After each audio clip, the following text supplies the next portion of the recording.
Good morning, fam. Good morning. What's going on? It is Kyle Henderson of Bama Football on YouTube. Hey, can I get a roll tide? I appreciate you guys being here. Thank you so much for joining me right here on Bama Football on YouTube. How was everybody's weekend? How you guys doing? How you guys feeling? Monday morning quarterback. You had a chance to watch some NFL yesterday? Let me know you're watching from inside the comment box. I appreciate you guys being here. Thank you so much. While everybody gets checked in, let's listen to a little bit of Alex Golesh, who's the head football coach at South Florida. I'm sure you saw the press conference following the game, Alabama, South Florida. I love Alex Golesh. I think he's a really good coach. I like that he's not really politically correct. I mean, said what he wanted to say. I don't know if you agree with it and said it wasn't as lopsided as the score showed. I like this coach. I think they have a gritty team. If they had a better quarterback, I still think Alabama wins. Look, the score might have been a little closer. Here's Alex Golesh after the game on Saturday night. That's what I told the team, that, just you play 3.5 quarters, especially defensively, as good as you can play. I just felt like after that field goal where we kicked the field goal, felt like bottom fell out. And I couldn't tell you why exactly. I really couldn't. But it did. And it's disappointing in every way. And I just told the guys the truth. We, through 3.5 quarters, did exactly what we had to do defensively. Man, special teams, you get 3 possessions back on 3 fumbles and come out with 16 points. So offensively, the story of the day is the third downs. I mean, we were in third and 4, 5, 6 plus the entire day. I think the only third and short we had was the very last one there at the end of the game. And that's a hard way to live. But we did. We lived right there on the edge.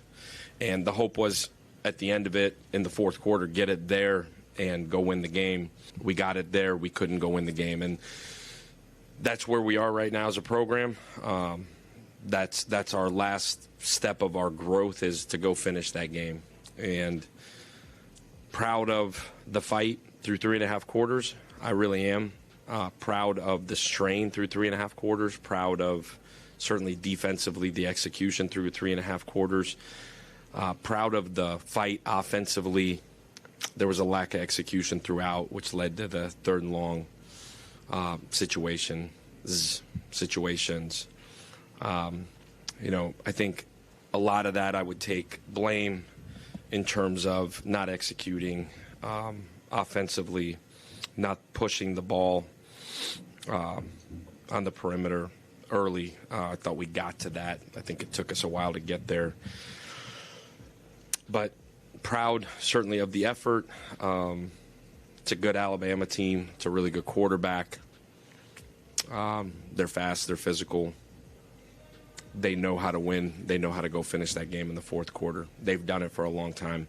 That's not an excuse. We got to learn to do that. And when we do, I think we'll have a chance to be a pretty good football team. So I'll open it up to questions.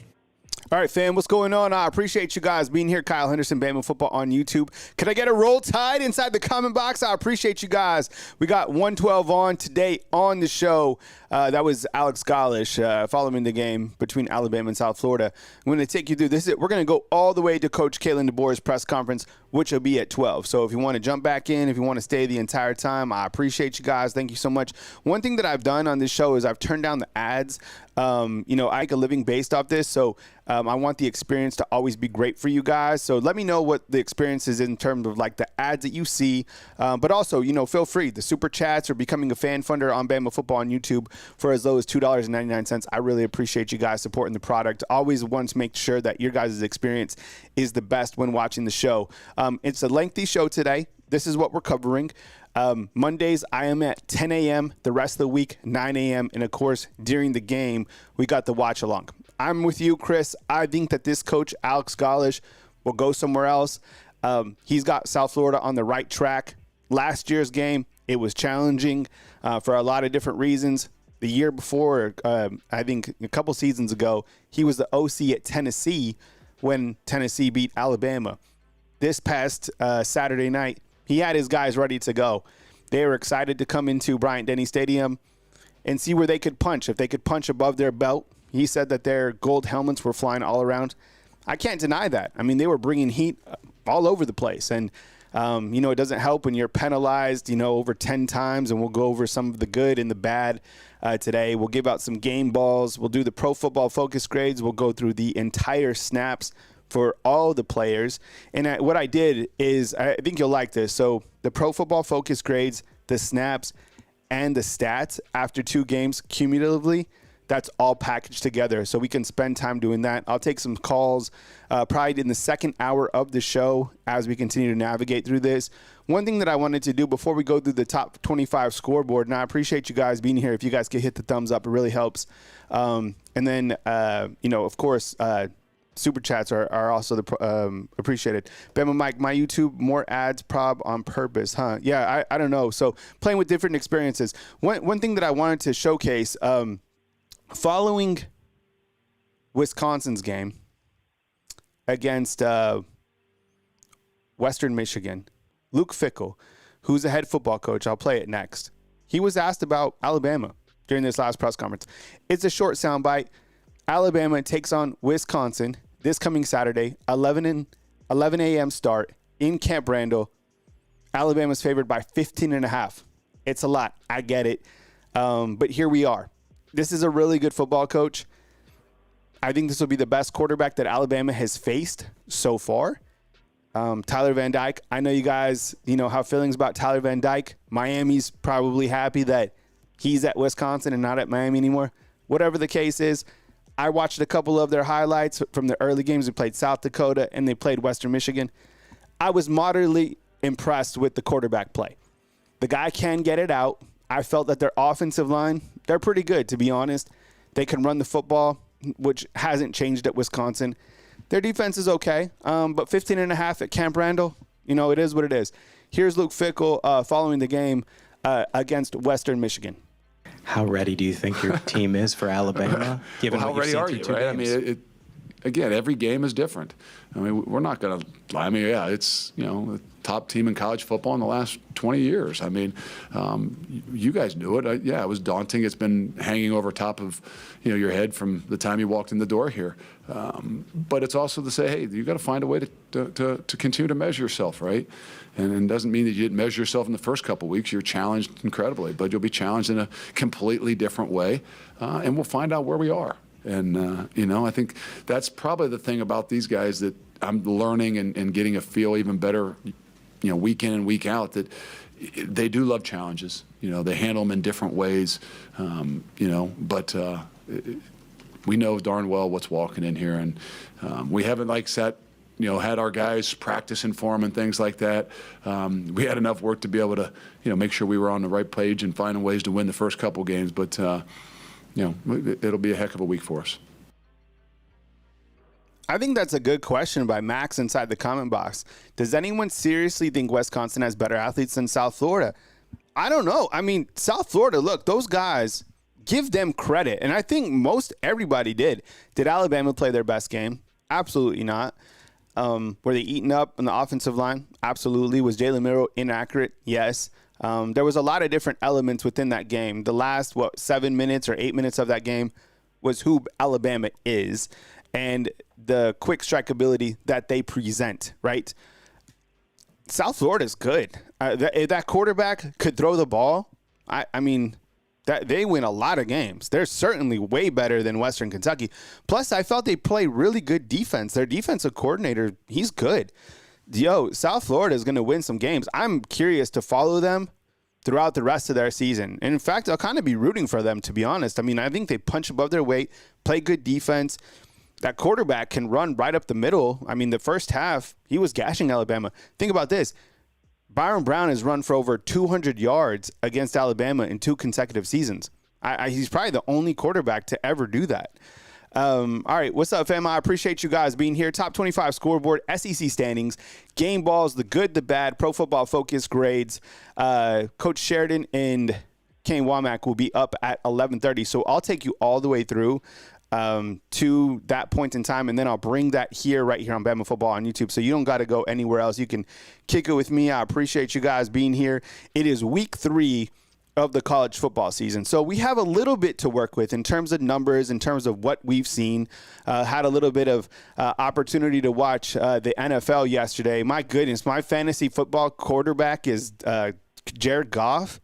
Man, I can't believe the Lions were able to win that game and the poor performance that he had. Matt Stafford he was incredible. Man, so we play in a flex league. My other quarterback, it's Aaron Rodgers. So tonight he plays against my 49ers, so that's a weird one. Top 25 scoreboard. In case, man, I appreciate you. Thank you so much. We'll get you up here on the Monday show sponsors. So thank you so much, Case. I appreciate you for being here. We'll put you up in just a second. The top 25 scoreboard looked like this. Georgia beat Tennessee Tech 48-3. Ohio State beat Western Michigan 56-0. Texas beat number 10 Michigan 31-12. In a game that I watched, and I have some feedback on that Texas game. Look, I think Texas has a really good quarterback, and I think that Michigan doesn't. Texas is a good football team. We knew this going in. Coach Sarkisian, he's got a lot of weapons. Isaiah Bond is certainly one of them. Plus, the quarterback can get the football to their wide receivers. Alabama beat South Florida 42-16. Ole Miss and Jackson Dart beat Middle Tennessee 52-3. This team is scoring. They're a buzzsaw right now, this offense. And I get it. They played Furman in Middle Tennessee, but still, that offense has to be electric. I can't even imagine Lane Kiffin talking to Jackson Dart right before the play. Like what? I get it. It cuts off at 15 seconds, but you know what I'm saying. You got Missouri. They beat up on Buffalo. Tennessee. It gets a little bit weird, these rankings right here. Penn State, they were losing to Bowling Green. What are the 3 teams that I always say don't drink the Kool-Aid? Florida State, Notre Dame, Penn State's another one. I thought they were going to lose to Bowling Green. They probably should have. Happy Valley was going absolutely bananas by beating Bowling Green. You see what I'm saying? And then I have no idea what's going on with Oregon. Boise, the week before they played Idaho. They're playing all those teams in the Pacific Northwest. And, they're barely winning. Miami, this looks like a good team, but they just beat Florida, and then they beat Florida A&M. I don't know. I think they're pretty good. This is the team this is rising. I get it. Maybe I'm drinking the West Coast Kool-Aid. Road Warrior, we'll get you up on the show sponsor board. I appreciate you being here, man. Thank you so much. Look, let me ask you this. Yes or no? Yes or no questions. Are we buying USC right now? They just beat Utah State. They beat LSU the week before. I'm going to type. This is my, I'm rising with USC. I don't know. It's because, I want to try, sometimes I miss LA and not on those words. So I don't know. Are we buying USC? No. Kevin saying no, yes, no, yes. 50%? Nah, Deuce isn't. Wow, no one. I'm buying them. But to my surprise, my undefeated family is not. Okay. I appreciate that. Thank you. I like their QB too. He moves around really well in the pocket. By the way, this hat, this is a student store hat. I put this hat on in the third quarter, or late in the third, and then they kind of heated up. So this might be our rally hat. Okay, we getting some tough times the rest of the way. We go to this hat. Go back to the top 25 scoreboard. Utah beat Baylor 23-12. Oklahoma State, they had to come from behind to beat Arkansas 39-31. I like Sam Pittman. I do. Kansas State beat Tulane, a game they were losing too. Oklahoma beat Houston. That score is interesting. 16-12. What? LSU and Nichols 44-21. Michigan lost to Texas. They're now number 17. And how about Notre Dame? Notre Dame lost on a last-second field goal. They go to win the game, and the guy, it's actually blocked, and Northern Illinois beats Notre Dame 16-14. Louisville beat Jacksonville State. Arizona beat Northern Arizona. Iowa State beat, I think that's Iowa, 20-19. Clemson beat App State 66-20. Nebraska beat Colorado. That was weird. After the game, do you see like Shadori Sanders left with like 2 minutes left? That I didn't see. I mean, that was a weird ending to that game. I knew Nebraska was going to win. Dylan Raiola, the freshman quarterback, did a pretty good job. And then Boston College. Look, Bill O'Brien. Yo, Bill O'Brien. Here comes Bill O'Brien. Bill O'Brien, getting a little notoriety, has Boston College up in the top 25 and Northern Illinois now in the top 25 after beating Notre Dame. I don't know. Look, this is how I would have my top 25, okay? This is my top 25. You have your own. This is mine, okay? All right, I have Georgia, Texas, Ohio State, Bama. I think I had Bama 3 last week, but considering they only played, 7 minutes of this last game, I moved them to 4. Ole Miss, I think, is right there. I'm drinking the USC stuff, so I'm in. All right. Yeah, JS, and I saw that Auburn lost. Yeah, Auburn lost to Cal. I watched that game. Man, Cal comes into your house. Cal? Are you serious? Man, Auburn lost. Notre Dame lost, right? Okay, so I have USC. Yeah, I know. I have them 6. I have Miami up there, too. Okay? LSU and Crimson Dad is liking what he sees from Tennessee. I have them number 9. I didn't know who to put at 10. I didn't know who to put at 10 last week. I had Notre Dame at 10, and I felt dirty. I don't know if it should be Utah. I don't know who would be 10. Maybe someone else. The current AP on the other side, Georgia, Texas, Ohio State, Bama, Ole Miss, Missouri. Missouri, I guess maybe I should have put Missouri there. Tennessee, Penn State. I'm definitely not having Penn State in my top 10.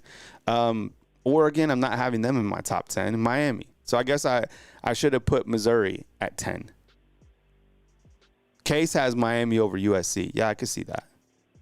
I don't know, man. I'm like supporting this. I'm supporting this USC team. Look at me. It is because I saw them play defense with my own eyeballs. Jeff is saying the SEC broke an 88-year record, the most teams ranked in the top 10. Dude, this is a different SEC league. Like, the SEC is built completely different. In fact, this comes at a perfect segue point. I appreciate you guys being here. Coming up, if you're just jumping in, this is how the show's working today. Top 25 scoreboard. That's kind of where we are right now. The SEC standings, we're about to jump in there next. Talk game balls following the game against South Florida. Talk about the good and talk about the bad. All right. Jimmy saying hang on to USC. I know. I appreciate the feedback. Talk some pro football focus grades. And then maybe right there I'll take some calls depending on where we're at leading up into Coach Sheridan, which will be Coach Sheridan or Kane Wommack at 11:30. And then we'll go into Coach Kalen DeBoer. So that's how the show's working today. All right, back to the full screen monitor. This is the SEC at a glance. Now, remember this. The 1 and 2 ranked teams in the SEC play for the SEC championship game. This is going to be interesting to watch because, look, I get it. Playing for the championship game is great, but it's another game in the meat grinder. Look, if you're like the number 3 or number 4 team in the SEC and you still have a really good record, you're getting into the playoffs. You might not get a bye, but at least you don't have that, extra meat grinder for the SEC title game. Look where our friends at Auburn are. They're way on the right. So South Carolina, they're at the number 1 spot because they're the only team to play SEC game, and they beat Kentucky. Okay, Shane Beamer was happy about his squad, said nobody believed in them. Whatever the case is, they're 2-0 at this point in time. Missouri, how you guys feeling about Missouri? Because Missouri comes into town, in 3 or 4 weeks or whatever it is? How you guys feeling about Missouri? I like their coach. They played good defense last year. I really haven't had an opportunity to watch them much this year. They only lost, 2 games last year? Oklahoma, currently 2-0, but they just beat Houston 16-14, 16-12 or something like that. I don't know if Missouri is a sleeper. I mean, they don't get a lot of notoriety. I think they are in the top 10, but still, nobody really talks about them. I don't know how I feel about Missouri. I know I do like their coach. That's what I know. And they come to Tuscaloosa. So I know, right now 2 things, and they play defense. Let's say 3 things. Okay, now, I think we can all agree right now that these next 2 teams, Texas and Georgia, and I get it, Georgia is the number 1 ranked team. I feel like Texas is probably playing like the number 1 ranked team in college football. Maybe even in my rankings, I should have put them number 1. I knew that they would beat Michigan. When we talked about it this week, I felt that most everybody took Texas. Even they took the points, right? It was like 7.5. The quarterback can spin it. They have wide receivers. They play good defense. Michigan is not the same Michigan. Playing on the road in a challenging environment like that, it didn't seem to affect them in the slightest. Texas is a good football team. So is Georgia. We'll see how good Georgia is in just a couple weeks, right? September 28th. They're 2-0 after beating Tennessee Tech, and they beat up on Clemson in week 1. A lot of people feeling, look, I get it. Someone inside the comment box said I think it was Crimson Dad, said that they like Tennessee. Yeah. I felt that Tennessee would be better under Jeremy Pruitt. They weren't. Josh Heupel had Tennessee trending upward. They're a challenging team last year. The year before, Tennessee's good. We know this. And honestly, this next team, look, I get it. Vanderbilt, they're playing good football. Now, I'm not, saying that. I mean, they're on Alabama's schedule. It'll be Vegas for Alabama fans here in a couple weeks. But Vanderbilt, and I'm about to tell you, who I'm about to talk about. Just wait till you see Diego Pavia, their quarterback, who transferred from New Mexico State. Just wait till you see his passing grade in the SEC. The kid's balling out. You have Alabama at 2-0 as well. We continue. Ole Miss, 2-0. Jackson Dart, I think he already has 1,000 yards passing in 2 games.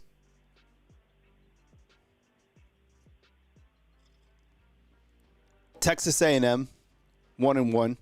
Lost to Notre Dame at home in the opener. Yeah, Florida. Now, Florida looked like a pretty good – they looked better with their – what was it, DJ Lagway, right? They looked better with him at quarterback. But when you zoom out and you look at Florida, what if Alex Gollash was at Florida? That seems kind of scary. What if Alex Gollash was the coach at South Florida with DJ Lagway as the quarterback? I don't know. That Alex Gollash, that seems like a good fit. I suggested earlier in the season maybe like a Brent Key. You guys corrected me and being like, Brent won't leave Georgia Tech. Maybe Alex Gollash leaves and he just drives from Tampa to Gainesville. All right? Arkansas, I would imagine that Sam Pittman's probably close on the chopping block. Man, I just like Sam Pittman. I feel like I trust him. Kevin, I appreciate it, man. This hat is from the soup store as well. Don't you think, Max? Because remember, Dan Mullen had Florida, at least in the title game. Ever since then, they've gone, I think it was the whole Darth Vader thing. When he put on that thing, he completely, that was it. Sam Pittman, I feel he's a good coach. I guess Arkansas, is a tough play. You can win there, I think. I can't even imagine how Auburn fans feel. Losing to Cal. How many, I didn't look at the stats, but how many interceptions did Peyton Thornton have? I think he threw like 2 in the fourth quarter. Man, we get it. I know. They will play Alabama close or it'll be respectable or whatever. But, man, getting off to a 1-1 start. They play New Mexico from Albuquerque this week. Last year they lost to New Mexico State.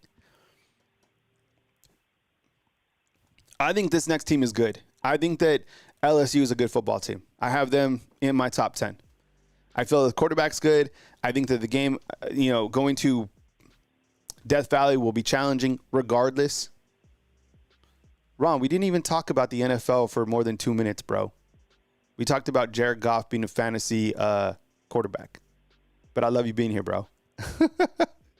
And the NFL is built by Bama players. I mean, look what Jamison Williams did. Look what Jahmyr Gibbs did. Look what Brian Branch did. Terrion Arnold. I like to support the players when they go in the NFL. Mississippi State. All right, we continue. I want to, before we move on to game balls, let me show you the SEC grades. Now, I didn't have this on my slate to talk about, but I brought this up. I went into a wormhole, and I started looking around at the quarterbacks, and I put a minimum of 100 snaps. And DJ Lagway is not on here because he hasn't played in 100 snaps just yet from Florida. He just played one game. Okay? Here is how they rank. The rankings are from the left all the way to the right. Okay? And you have Taylon Green from Arkansas. And look, these are grades from Pro Football Focus. This is what it is. All right? Taylon Green from Arkansas, 92.4. Jackson Dart, 93.1. Mississippi State's quarterback, Shaven, 91.7. Diego Pavia, 90.8. Grant Nussmeier from LSU, 85.8. Quinn Ewers, 80.6. Brady Cook, 79.0. I love SEC shorts too. It's absolutely hilarious. We get to the right. Now, what do Pro Football Focus tell us? They give us a snapshot after 2 games, and I think the most quarterbacks that's played is like 130 snaps. Yes, I see Jalen Milroe on the right, the same with you. Now, again, DJ Lagway, in one game, he had like a 71.5.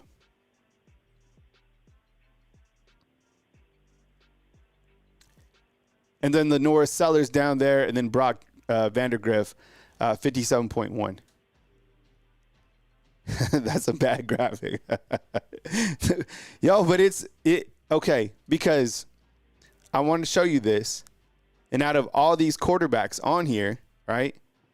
And this is just after 2 games. These are the grades. But look, playmakers make plays. And there's only one quarterback on this list right here that won the SEC championship last year. Think about that. No other quarterback won the SEC title.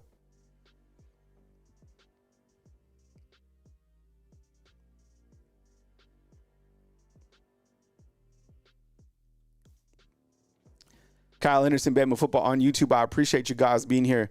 I'll take your guys' calls here in a little while. I want to go over a couple more items before we move on. I just wanted to, these are where the grades are. There's only one quarterback who has won the SEC title. And we'll talk about the offensive line, I promise you. We'll talk about Jalen Milroe, I promise you. Okay? Game balls against South Florida. They look like this. Tim Keenan. All right? You have 9 tackles or 12. I have to double check. Either way, he was an absolute monster in this game against South Florida. You see the little shake and dance that he did? Man. Yo, Tim Keenan is playing at a very high level. When I show you the cumulative stats and the grades, he's playing fantastic football. And which is kind of nice because Freddie Roach was just talking about him going into this game. Jam Miller, 100% is a trending topic.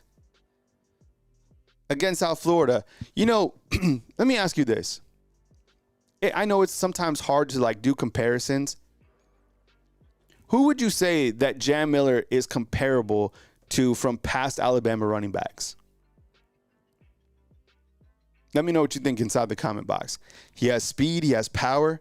What'd he get? He put one guy in the dirt with a stiff arm.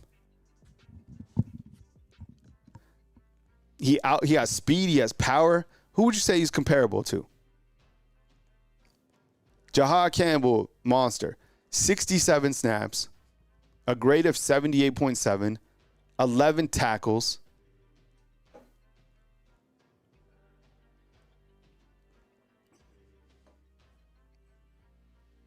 Overall, he leads the team in tackles. In fact, the leading tacklers for this team are all inside linebackers. Jaha Jefferson.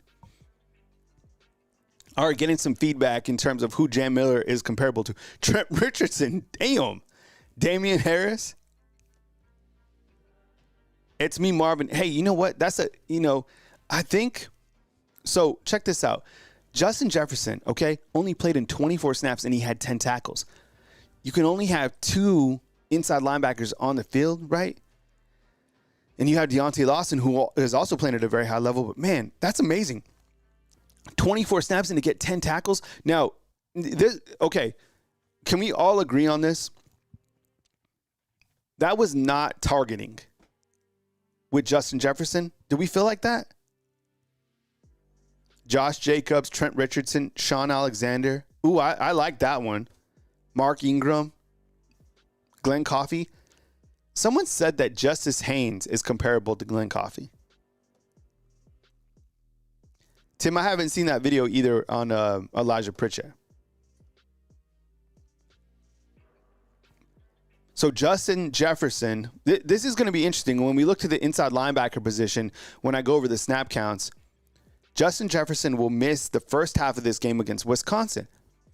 Okay, yeah, Alabama has guys, but remember that Jeremiah Alexander is out with an undisclosed injury. He hasn't played yet this season. I don't even know what his injury is. You also have Caden Jones and Justin Okoronkwo, who have played a couple times as freshmen. So those guys are elevated on the depth chart, at least for the first half against Wisconsin. Could be something to watch. And I'm sure we'll get an updated status from Coach Kalen DeBoer when he speaks here at 12 p.m. Kyle Henderson, Bama Football on YouTube. I appreciate you guys. Thank you so much. I try to read as many comments inside the comment box as I can. So thank you so much for all the feedback and for continuing to support Bama Football on YouTube. I really appreciate you guys being here. Before I get to I'm going to finish out these game balls, and I'm going to take like a quick 2-minute break to update our sponsor board. And I appreciate you guys being here, and then we'll continue with the show. And then we'll go to the good, the bad, and then we'll look at the cumulative stats and the overall snap count after 2 games. Malachi Moore, during the game, I saw him make some plays towards the second half, but then when I went and looked at the snap counts and did a brief rewatch of that second half, Malachi Moore, man, he was everywhere. 79 snaps. Him alongside Keon Sabb, they're playing at a really high level. You talk about guys who are playing really good football right now early on the season. Malachi Moore is one of them. He's slated to have the most snaps out of any player on the football team, just like he did last year. So Malachi Moore, 79 snaps and a grade of 71.4. And when we look to these grades from Pro Football Focus, the more snaps you play and the higher your grade is, that means you're playing really consistent football. So Malachi Moore, man, I definitely gave him a game ball. He had 2 pass breakups in that game. The other game ball that I gave is to James Burnup. I feel he's such a weapon for Alabama. And anytime we can hype up, someone on special teams, specifically like a punter, and he had 7 punts in that game for 300 yards. And we'll look at his cumulative stats. He has 5 punts this season that are over 50 yards. It's an added weapon because I think anytime you can flip the field, it works out well for your defense, right? Like, he's a weapon for sure. James Burnap, a really good addition for the Alabama Crimson Tide. I need to update that. He's a senior, so he'll be moving on after the season. Give me 2 seconds. I'll be right back here on Bama Football on YouTube. I appreciate you guys. Don't go anywhere. Be back in 2 seconds right here on Bama Football on YouTube.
All right, I'm back here on Bama Football on YouTube. Thanks to today's show sponsors so far, Case 1999 and Road Warriors. I appreciate all the super chats, the thumbs up, and you guys just being here, honestly. And I love your guys' feedback. Like, whether it's about this or that, like, feel free, honestly, inside the comment box to say whatever you want to say. Obviously, don't attack somebody else or, don't be just a straight up a-hole.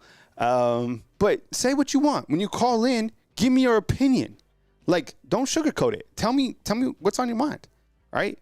And I always love to read the feedback based on what you guys want to see, what you guys want to hear. So, honestly, it's cool. Like, I'm grown. We can talk about it. It's fine. I honestly would never hold it against you. Seriously.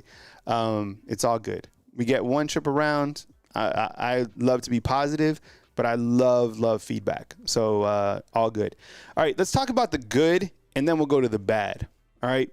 So when and you know me, I love snaps. I love to dive into the numbers. What I do on Sundays, truth be told, is I have Red Zone going on, and I just sit in my computer, and that's so I get groceries in the morning, do my chores, all that stuff, and then I just sit and I go through the stats. And I was thinking about, like, what could be trending themes for what is good and what is bad. Right? And I started looking to what is good, and I found this to be good. Now, you got, if I miss something on here, add it, and I'll think about adding it to the show. I appreciate it. Kyle, show the Elijah Pritchett video. It's on YouTube Shorts.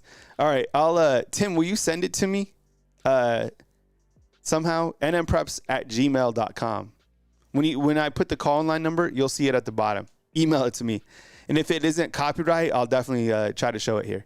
All right. So the good, we'll start up at the top. Jam and Justice. Yo, check out this graphic. Okay, you'll start with Jam Miller. 49 snaps, a grade of 79.1. This is overall, cumulatively. 20 attempts, 194 yards, 2 touchdowns, and an average of 9.7. All right. We knew. I was hyping these guys up, and you guys knew this. I didn't have to tell you this. You already knew this. Justice Haynes, 57 snaps, grade of 73.9, 16 attempts, 143 yards, 2 touchdowns, a grade average of 8.9. And remember, when you look to these grades, a 70 is like a B plus in school. 80s and 90s are like exceptional. Okay, so that's how to read the Pro Football Focus grades. So this is like, but it's pretty damn close. I mean, my goodness, like, feed them. And the big playability is amazing. So total, 337 yards, 4 touchdowns. I mean, you look to game 1 against Western Kentucky. Justice Haynes had 4 carries for 105 yards. In the second game, Jam Miller goes crazy for 140 yards. In long runs, they've already ripped off 3 touchdowns. I guess, how long was Justice Haynes? Off the top of my head, I don't have the scoring summary in front of me. How long was that second touchdown by Justice Haynes? It wasn't from like 10. It was like 20 yards out, right? And he had another touchdown call back. North Alabama's already in for Ryan Williams for Heisman. I'll co-sign with you, man. Let's do it. 6 catches, 207, and 3 touchdowns. No, Jarvis. The second the touchdown in the fourth quarter that Justice Haynes scored. Okay, the inside backer play, I think, has been really great. Coming into this season, before we played a game, Deontay Lawson said that being an inside linebacker in this 4-2-5 defense allows the inside linebackers to be athletes, to go make plays. These guys are making plays. And when I show the stats cumulatively, you'll see that Deontay Lawson, Jahad Campbell, and Justin Jefferson lead the team in tackles. I like that. They are playing. I mean, Jahad Campbell is playing like a top 10 pick, in my opinion. And Deontay Lawson might not be too far in front of him. And Justin Jefferson that are doing their job. I think that's very positive. Lawrence, thank you, was 29 yards. That's what I was talking about. So he had the long run for 85, 29. Jam has 2 long touchdowns. My point is, those guys are playing at a very high level. Hey, cold blood, Lawson's not good. I think he's playing good. I think you're seeing that Jahad Campbell's more athletic than him, but I think he's playing good.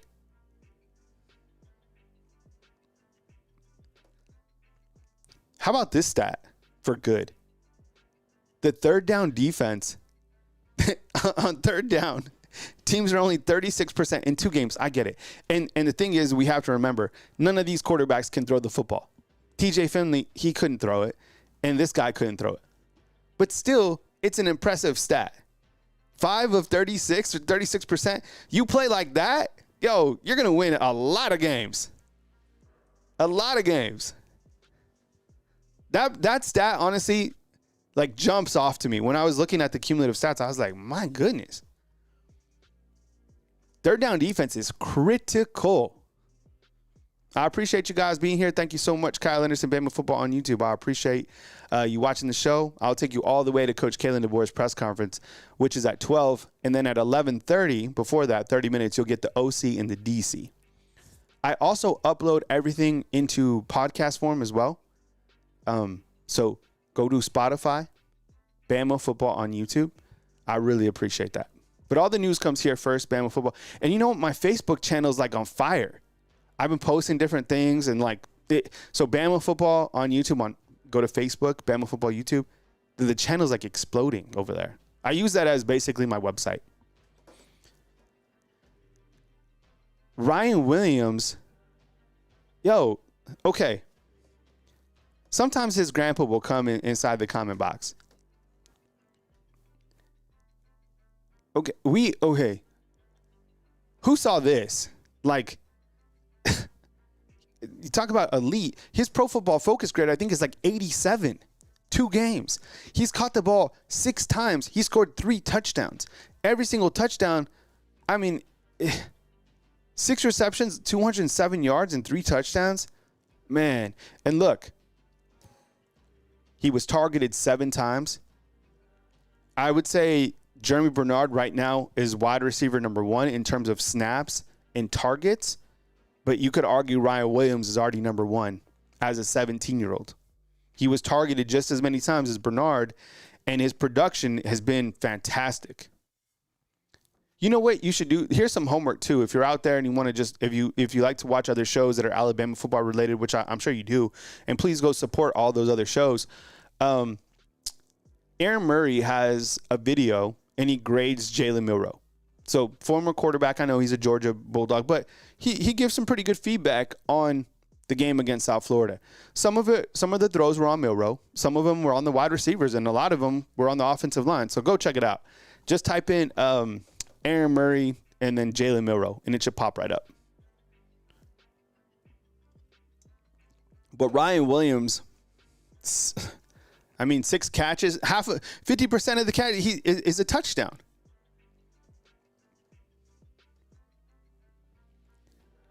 I put also on the good James Burnup, as I was talking about my game balls. He has 10 punts this year, 452 yards. He has 5 punts. And it's me, Marvin. Yeah, I'm going to I have an injury report that I'll circulate too on my slides. I don't know about Cole Adams. On the TV, I saw what you guys saw. It looked like he put his hand down, and it looked like an elbow. I have no idea if it's an elbow. It could be his wrist. I don't know. From what my eyes saw, it looked like an elbow. Coach Kalen DeBoer will update us on the players. And so prayers up to that kid, man, because he got in one time, he caught the pass, and, the dude got hurt. So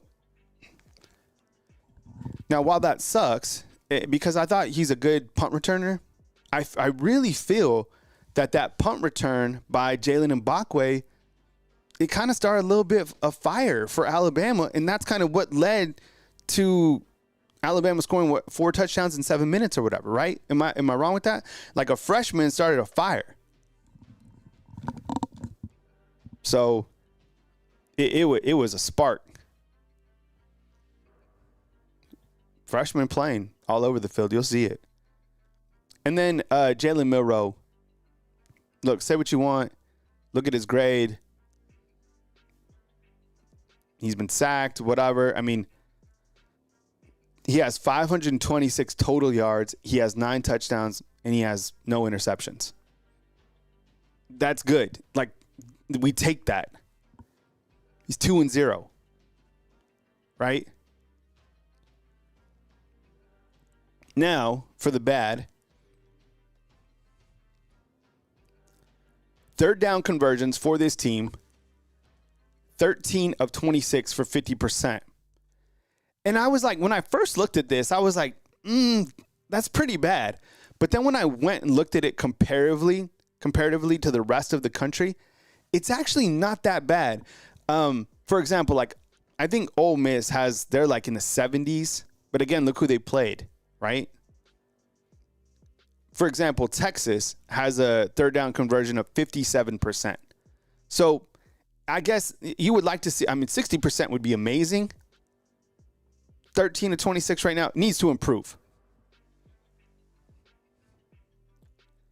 This next one is just terrible. The penalties, 20 penalties for 179 yards. In parentheses, that means an average of 89 penalty yards per game in 2 games. Now, this last game, there was all sorts of penalties. Someone even said that the officiating crew has burned up Alabama before. I don't know. There were penalties on that game. Some of them, like, I think one on Welcome Formby where he, like, basically blocked the guy into the ground. I didn't think that should have been a penalty. Some of the other ones, just not good. You got to tighten that up. Coach Kalen DeBoer said use a game like this to get tightened up. And he didn't say it was like a wake-up call, but I don't know. I'll be curious to see what he says at 12 p.m. as well after he's had a chance to watch the game. And I mean, watch the game from like the coaching standpoint. You can't, in my opinion, you see the game way better from up top or on TV than you do when you're like on the field.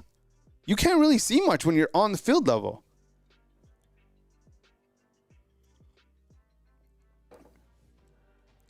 Dominique, I agree 100%. And that's something that Aaron Murray talks about on his film is like when Ryan Williams is trying to get separation, the guy, he was just holding his jersey. Man, that was wild.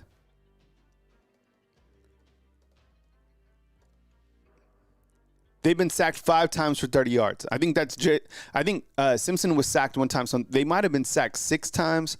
Either way, we'll see what happens. Last year, Jalen Milroe was sacked by himself 44 times.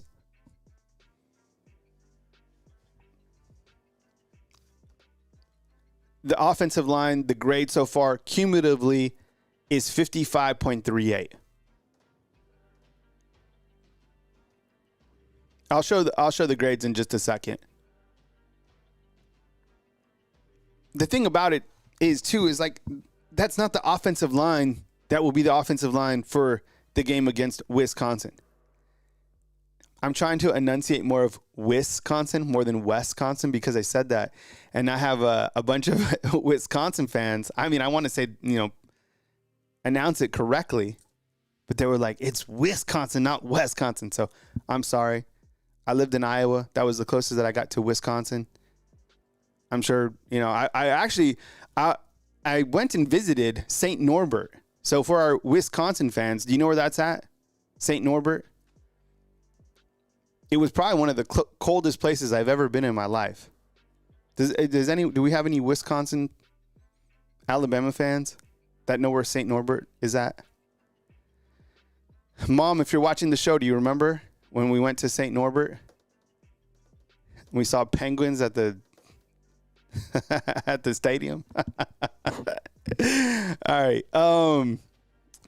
And look, thank you. Green Bay. Yes, Green Bay. That was freezing. I don't think Damani Jackson was hurt. I don't. B-Wood, I didn't see that. I don't think he's hurt.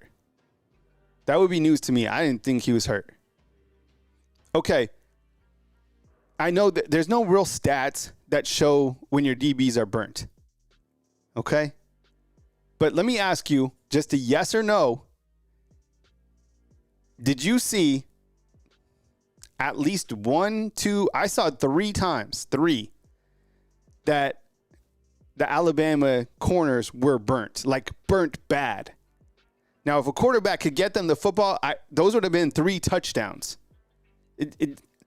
Type yes if you think that the Alabama DBs, or at least you saw a DB get burnt in this game against South Florida.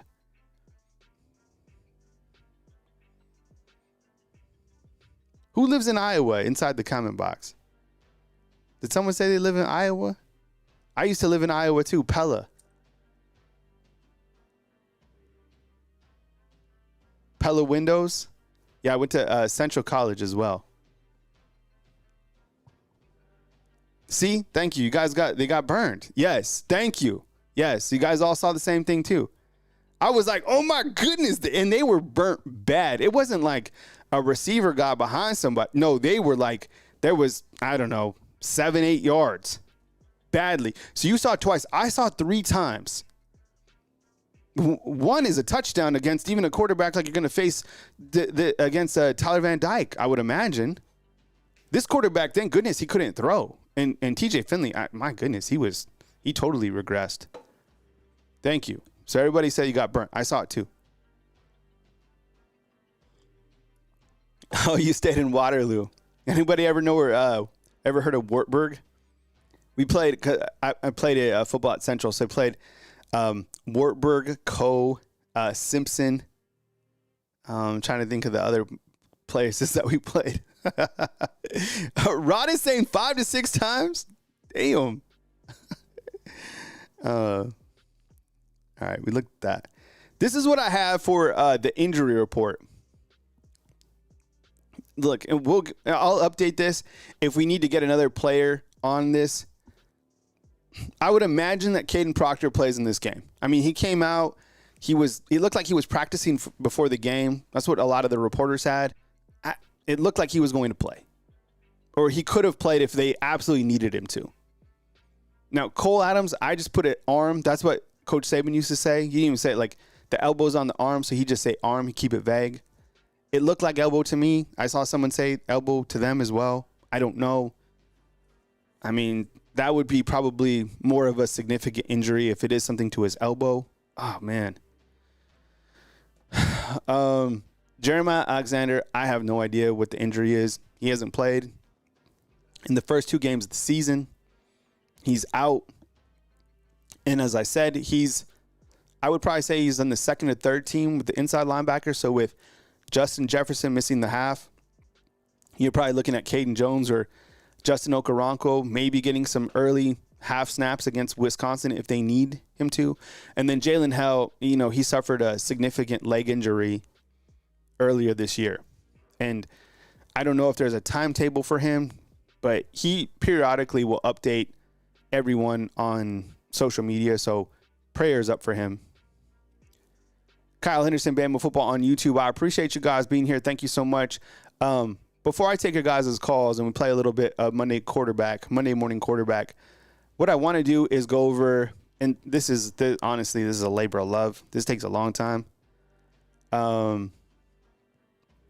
So I go through all of the snaps from Pro Football Focus, and then I use the university's stat page, and I go one by one on every single player to kind of show you a snapshot of where the players are. Okay, so these are snap counts combined with snaps.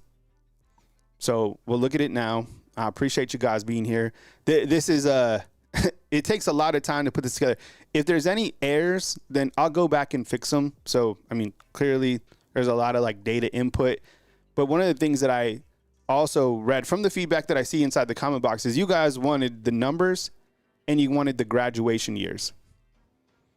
And then I put some icons on these as well. So like, for example, Jalen Milroe, number 4, he's a redshirt junior. He's a captain. If you go all the way to the right, you see Austin Mack. That icon means he's a transfer. And then clearly he's a redshirt freshman. So we'll start with Jalen Milroe on the left. In 111 snaps, he has a grade of 63.5, which as you saw, which is one of the lowest in the SEC. He's 24 of 36 on the season, which is 66% passing. He has 399 yards passing. He's been sacked 4 times. Okay, so Ty was the other one who's been sacked. He has 5 touchdowns and 0 interceptions, and he's rushed 22 times for 81 yards, and he has 4 touchdowns. Now, he would have more rushing yards, but, in college football, sacks go against your total yards rushing. Now, we've seen Ty Simpson in one game. He has 20 snaps. He was 5-9, 66 yards. He has 2 rushing attempts for 34 yards and a touchdown. And you have Dylan Lonergan, who has come in and played in 13 snaps.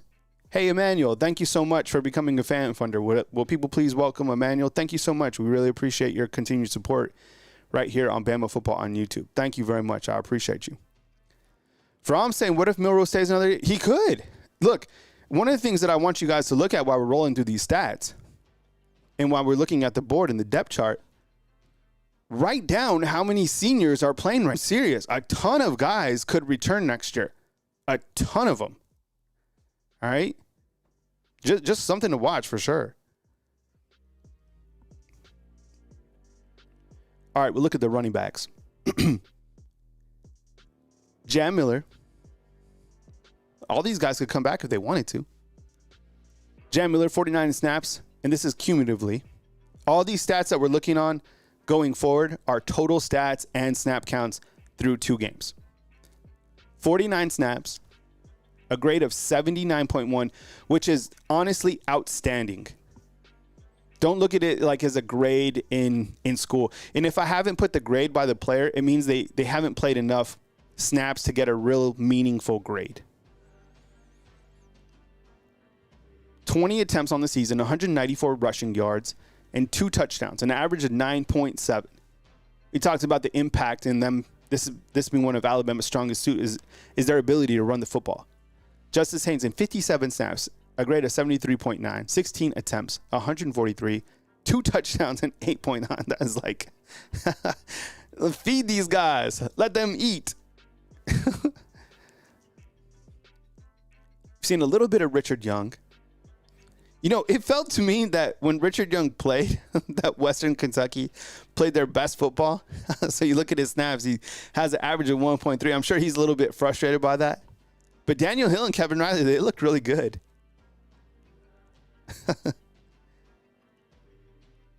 Riley's fast.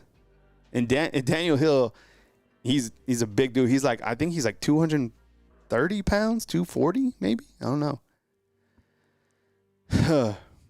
Okay, we look at the tight ends. Have you guys seen a senior yet? Here's our first seniors. It's C.J. Dupree and Robbie Oots, who played a lot in this last game. I saw a lot of 12 personnel sets for Alabama against South Florida. 75 snaps overall, 63.4 grade. He has 2 receptions for 20 yards. Robbie Oots caught his first pass. What's up, Pastor B? I see you inside the comment box, man. Good morning to you. I appreciate you being here. He caught his first pass in this last game for 1 reception for 3 yards. Danny Lewis has played in 27 snaps. He has a grade of 61.6. And Josh Cuevas has 2 receptions for 9 yards.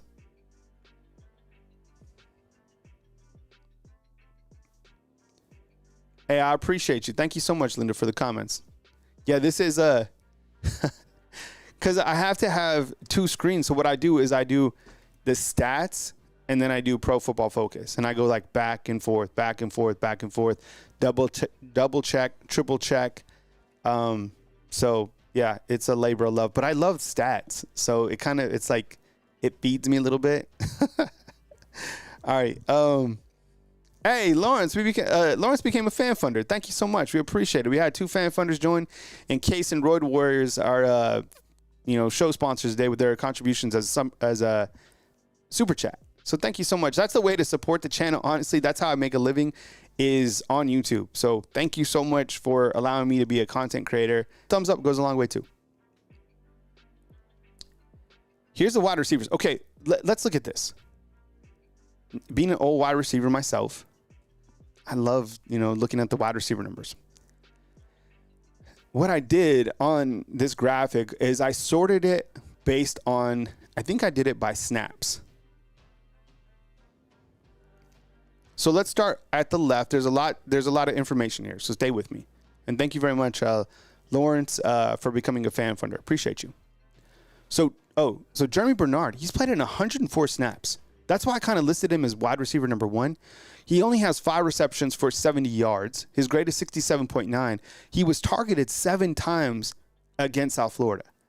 But I think Ryan Williams is like the number 1 wide receiver. And the stats back me up here. 82 snaps. What's up, Marcus? I see you inside the comment box, man. A grade of 79.3. I think that's one of the highest grades on the entire offense, if not the highest. In 82 snaps, he has 6 receptions, 207 yards, and 3 touchdowns. I knew we were excited about him coming in. I didn't. Remember I asked you at the beginning of the season if he would catch for more than 500 yards? He might catch for more than 500 yards before the, 5th game of the season.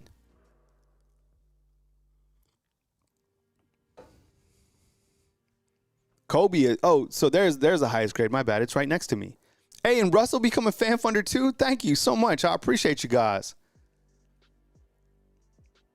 Kobe has played, so he's played well. So in these first 2 games, he's been targeted as well. He doesn't get a lot of notoriety. 5 receptions, 77 yards, and 1 touchdown. That's the highest grade. So I think Kobe's number 1 and then Ryan's number 2 in terms of the overall top graded players. My bad for not seeing that to be just a second ago. And look, all these wide receivers could come back next year. You see what I'm saying when I was talking about the youth of this team? Okay, so here's an interesting one. Okay. I got to ask, what's going on with Kendrick Law? Are they just not getting the football? Is he just not? I mean, he's solid. He has 1 reception for a touchdown. You didn't see him in like any jet sweeps. He has 35 snaps this year, a grade of 66.0. Last game, I thought he was going to take that kick to the house. It's a 52-yard return, and he fumbled. That sucked. 35 snaps, 1 reception for 22 yards and a touchdown.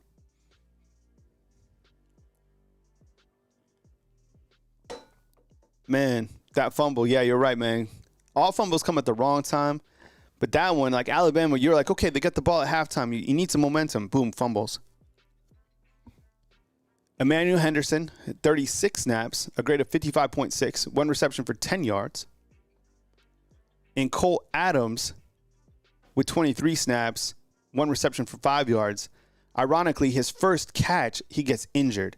If we do get an update, we will bring you, that update on Cole Adams. Prayers up for him. Al Sanders, yeah, right? The true head scratcher is like not utilizing Kendrick Law. I get it. It's a long season. It's only been 2 games. Who knows? Matthew says, inside the comment box, I fully believe in Milroe. When the game is on the line, there's nobody else. Matthew, you know what, man? When we showed that graphic, there's only one quarterback that's won the SEC title game. When the bullets really start flying, he can win you a game. Like a big game. Lucas saying his arm's broken. I thought it was his elbow. I don't think we have had an official update. So we'll keep you posted on Cole Adams. You know what? I've liked this one. Kane. 33 snaps. He has 3 receptions, 29 yards. I like this. You look at the youth of this group. Man, you got Caleb Cunningham. He was just here during that South Florida game. You got Latsier Brooks. No, we do post the comments that are critical of Jalen Milroe.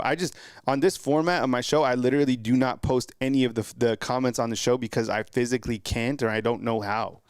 So as you see, like no comments go on. I read comments. But yeah, if you want to be critical of Jalen Milroe, by all means, go ahead. I promise you, his dad does not like me. His dad thinks all I do is hate on Jalen Milroe. And it's funny because the fans are like, you love Jalen Milroe. And his dad's like, you hate him. Seriously, I just talk about what I see. And for those out there, I have supported Jalen Milroe since he got here. So, but I think sometimes, they have to look at different people as like the enemy. Rico Scott has 14 snaps. Thank you, Adam. I know, but tell it to his dad. All right, offensive line depth chart. Yep, Jarvis, you're right, bro. There's a lot to dive in here. Caden Proctor still hasn't even played yet. So, And I would imagine he plays in this coming game, right? Tyler Booker, left guard. He's played in 110 snaps, but he played this last game 55 snaps at the tackle position. So his grade is really low right now for an All-American. Probably one of the top 15 people that'll be drafted, but his grade's only 46.4. So I don't know. Parker Brailsford, 109 snaps, 55.1, 55.6. So let's get this straight. This snap that was fumbled, was that on Jalen Milroe? The snap? Type yes if it was. Type in. I from what I saw, it was on Milroe. In the comment box when we were doing the live watch along. What did you guys see? Talking about that snap where Alabama was about to score and they fumbled the football.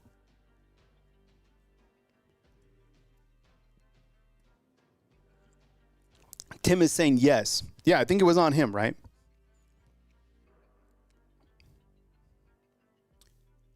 Jaden Roberts.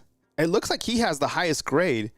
Yeah, the Hulk, 108 snaps. He played 67.9.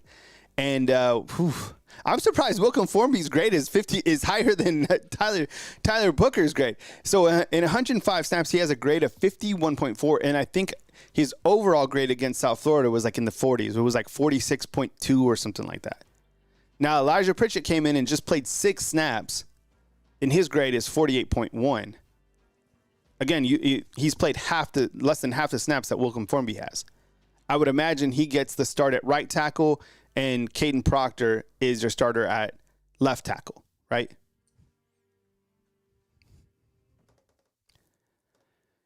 Geno Vandermark, there's a lot of offensive linemen that have played. So what I did was for the graphics sake, I put Geno Vandermark up at the top right. He's played an 81 and has a grade of 55.7. After that, Nyquil Bentrade, who's a tackle, has played in 28. McVay, 28. Montgomery, 30. Olas Allen in 26. No more Booker at tackle. Yeah, I know. I would have thought we might have saw, I guess McVay might not be, he's not ready, and neither is Bentrade, right? I mean, we probably saw them in this last game.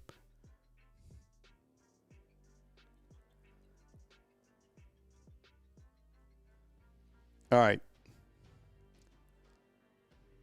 See, and look, even with this, do you see what I'm saying? Like, there's the only seniors really on offense, like true seniors, are the tight ends. But everyone can come back from the quarterback room, the receiver room, the running back room, and the offensive line. Like, that's fact. I'm not making. Even Tyler Booker, if he wanted to, he could come back. He's not going to. Just something that always stands out to me when I'm looking at this team is like the fact that all these guys could just come back next year. Shoot, I mean, even in this room besides Tim Smith. Tim Keenan has been absolutely eating in 2 games. He has 74 snaps, a grade of 77.8. He has 12 tackles, 2.5 tackles for loss, and a quarterback sack and a half.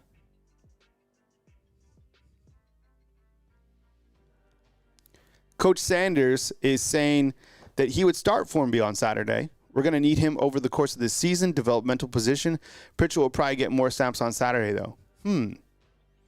And David inside the comment box is saying, stop rotating running backs so much. They got to get in the groove. That's always something that I'm interested in looking at the running backs. Is do you take away from their rhythm? I don't know, Coach Sanders, if you start Formby on Saturday. I just think that, I don't know. I mean, it could be a health thing too. I mean, I think Pritchett might have been a little bit banged up. I have no idea. A real nobody. No. That's his real hair. Tim Keenan's, man, he's been balling. Tim Smith has been playing really well too. 65 snaps. He has a grade of 78.2. and 6 tackles for loss with 2 quarterback hurries. And then Jaheim Otis, 41 snaps, graded 66.8. James Smith. James Smith has been playing really well too. 3 tackles for loss, 2 pass breakups, 2 quarterback hurries. Damon Payne with 54 snaps. And then you have Hunter Osborne and Edric Hill that saw time in week 1. All right, here's the bandit position. These are also guys down on the line with the other big boys. Jamarian Latham, 26 snaps. LT Overton, 30 snaps and 4 tackles. And then I'll have to see if those snaps are accurate. Seem a little bit low to me. And then Keon Keeley, he's only played 3 snaps. That's the other one. I don't know why. That's another one. It's like when you look to Kendrick Law, like the 2 ones that kind of jump out to me in terms of like guys who haven't played a lot of snaps. I need to recheck those stats. I need to write that down. The bandit snaps for next show. Kendrick Law and then Keon Keeley. I don't know. I would imagine he plays at some points in time. Yeah, I'm gonna take calls as soon as I finish this. So give me 5-10 minutes while I close on out the back end. I'm gonna take another short break and then I'll take calls up to 11:30. I'll take I have time probably for a couple calls. Let me finish this out real quick. All right, the Wolf position, it looks like this. You got Q Rob, 52 snaps, 79.5 grade out, 8 tackles and 2 sacks. He's been playing great. You have Quay Russo, 69 snaps. He's listed as the starter now at that Wolf position, although Q Robinson's been playing really well. Keanu Coate just 23 snaps, Yanzi Pierre 6 snaps, and then Noah Carter has 2 tackles in that first game. Q Rob, he's been playing great. I really like how he's been playing, to be honest. At 11:30, we will have Coach Kane Wommack and Nick Sheridan. We will bring that here, and then at 12, you got Coach Jalen DeBoer. And I'll take a couple calls. Let me just finish this out. The Bama inside linebacker position, this is something that I really wanted to highlight. These guys are leading the team in tackles, okay? Deontay Lawson, 120 snaps, 68 grade, 14 tackles. Jahad Campbell, 20 tackles overall in 113 snaps. Look at his grade, 89.8. That's the highest on the team. That's crazy. Justin Jefferson, 55 snaps. And like I was saying, now with Justin Jefferson missing that first half of the game, I would imagine that if they need another linebacker to pop on in, it's either Justin Okoronkwo or Caden Jones. Man, that grade's wild. I forgot it was that high. I need to get out a graphic on him. Damn. The corners, Damani Jackson, 106 snaps. And on this graphic, I put how many times they've been targeted. So, for example, like Damani Jackson, 106 snaps. He's been targeted 4 times. He's given up 1 reception, 3 tackles for loss, or 3 tackles and 2 pass breakups. Pretty good so far. Pretty good start. Xavier Brown, 94, grade of 59.7. He's been targeted 5 times, allowed just 1 reception. Jalen Mbakwe, 44 snaps, grade of 73.4, targeted 5 times. He's allowed 3 receptions, 4 tackles. So the freshmen are playing. And Deshaun Jones, who's a transfer from Wake Forest, he's been targeted twice and allowed no receptions. Zay Mincy played 19 snaps in that first game. The safety position, you have Malachi Moore, who's played 136 snaps. He has a grade of 73.0, 9 tackles, 2 pass breakups. Keon Sabb playing really well. So you see Damani's playing well. Malachi's playing well. Keon Sabb, Xavier Brown's limited in terms of them targeting him, right? How about Brayson Hubbard? He's played in 29 snaps and he has 10 tackles? Oh, man, that stands out to me. Devontae Smith and Red Morgan share that Husky position, and they've both played a lot. Now, Devontae Smith has a higher grade and 3 tackles, but Red Morgan's certainly playing, just as they told us he would. And then special teams, I'm going to take your calls up next right here on Bama Football on YouTube. You have Graham Nicholson, 7-7 on PATs, and James Burnup, who's been doing great, 10 punts, 452 yards. Kendrick Law was the kick returner in this last game. 52 yards and he fumbled. And then Jalen Mbakwe, I put him over Cole Adams now. He has 2 punt returns for 28 yards. Kyle Henderson, Bama Football on YouTube. I appreciate you guys being here. I didn't see that Bray Hubbard got hurt.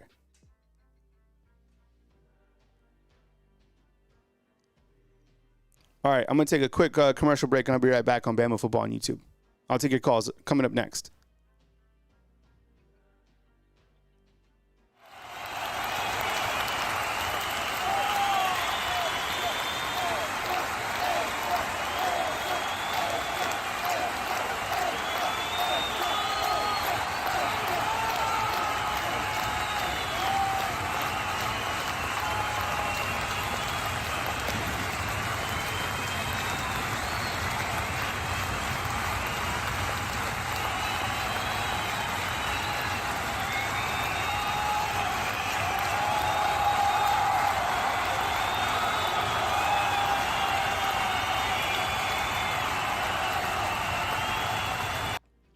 All right, we'll jump to the phone lines, and we'll take 832. I think it's Mike calling in from Austin.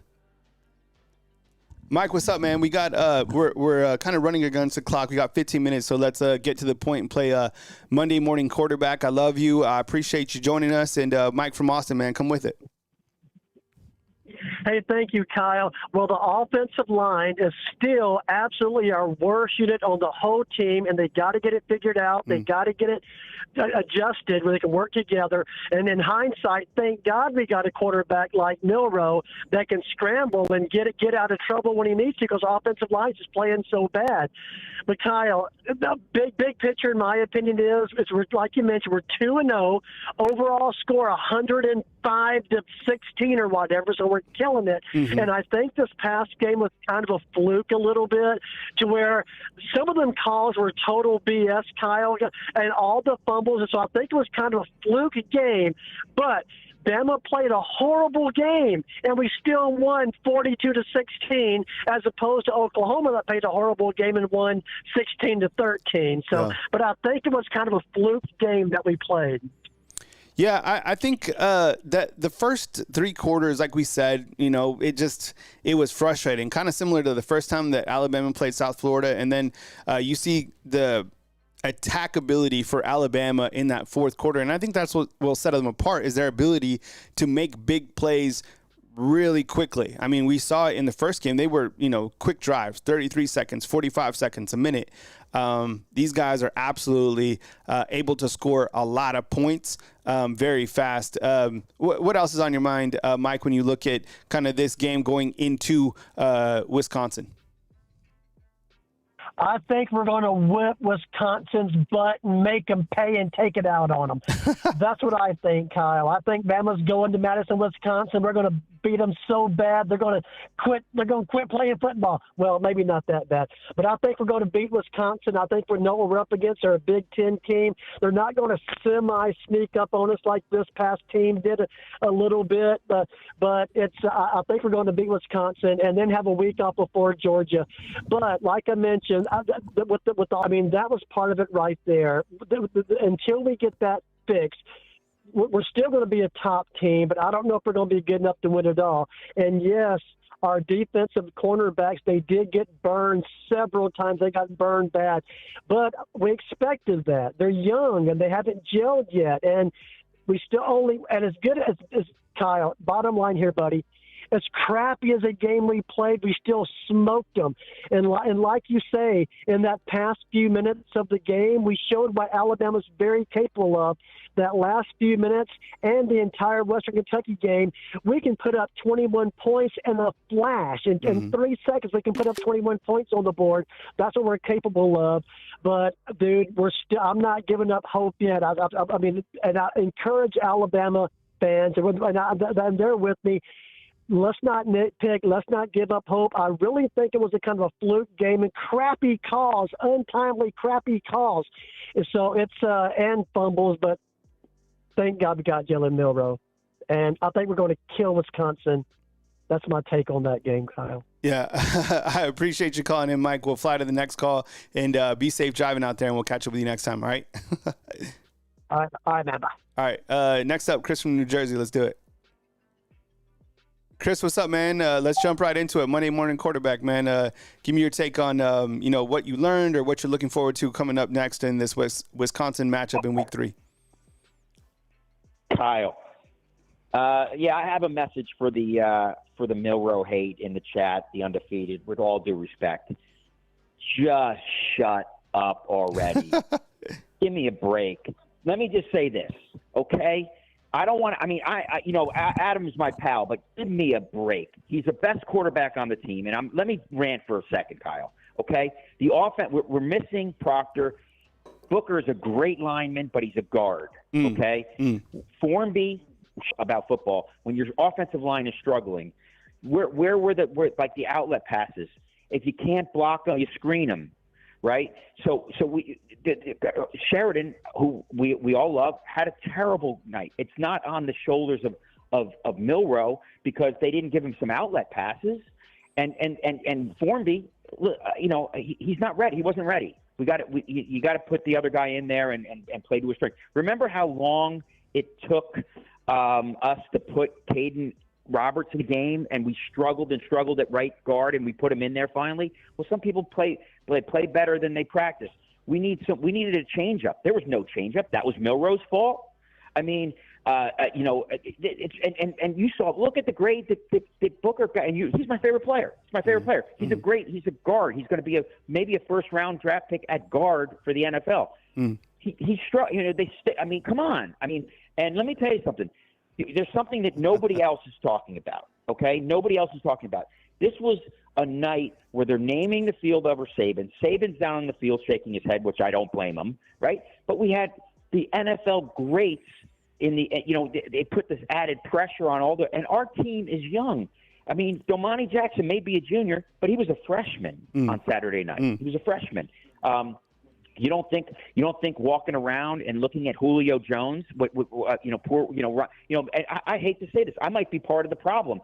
I was naming him Ryan Julio Williams, when the day that he signed, and looking at Julio Jones walking around the sideline. You don't think that messes with? Now, whose fault was it that we're forcing passes into Ryan Williams when clearly Kendrick Law and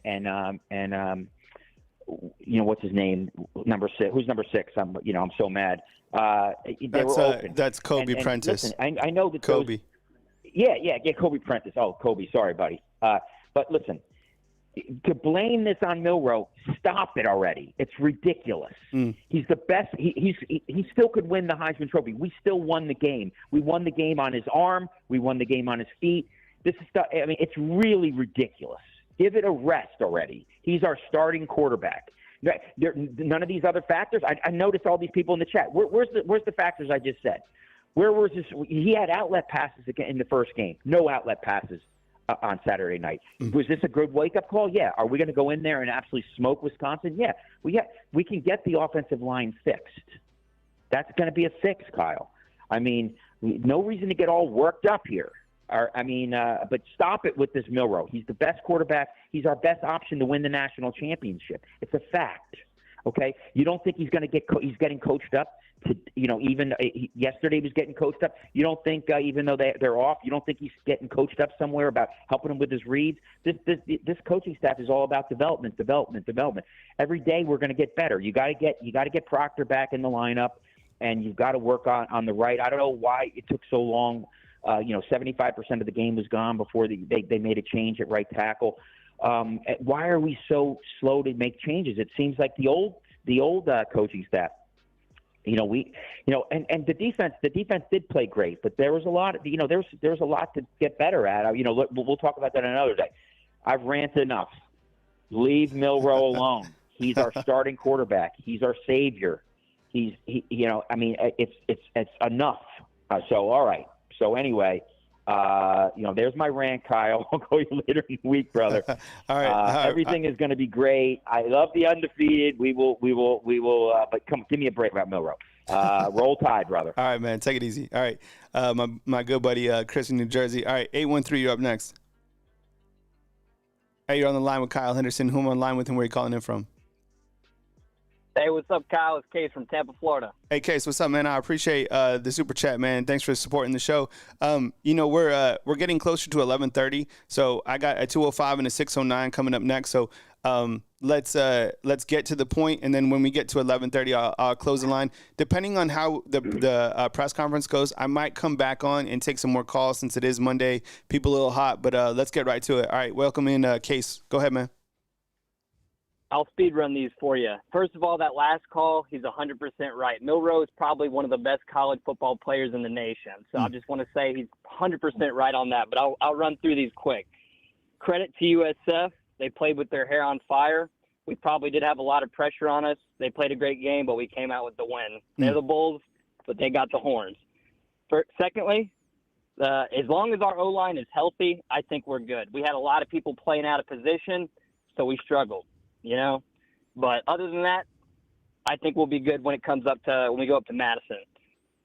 The offense looks really vanilla, and I think they're doing that intentionally. I think that they're not trying to show a lot of their plays to give away up to, for teams like Wisconsin and Georgia and the higher games. We're playing vanilla on purpose. That's just what I think.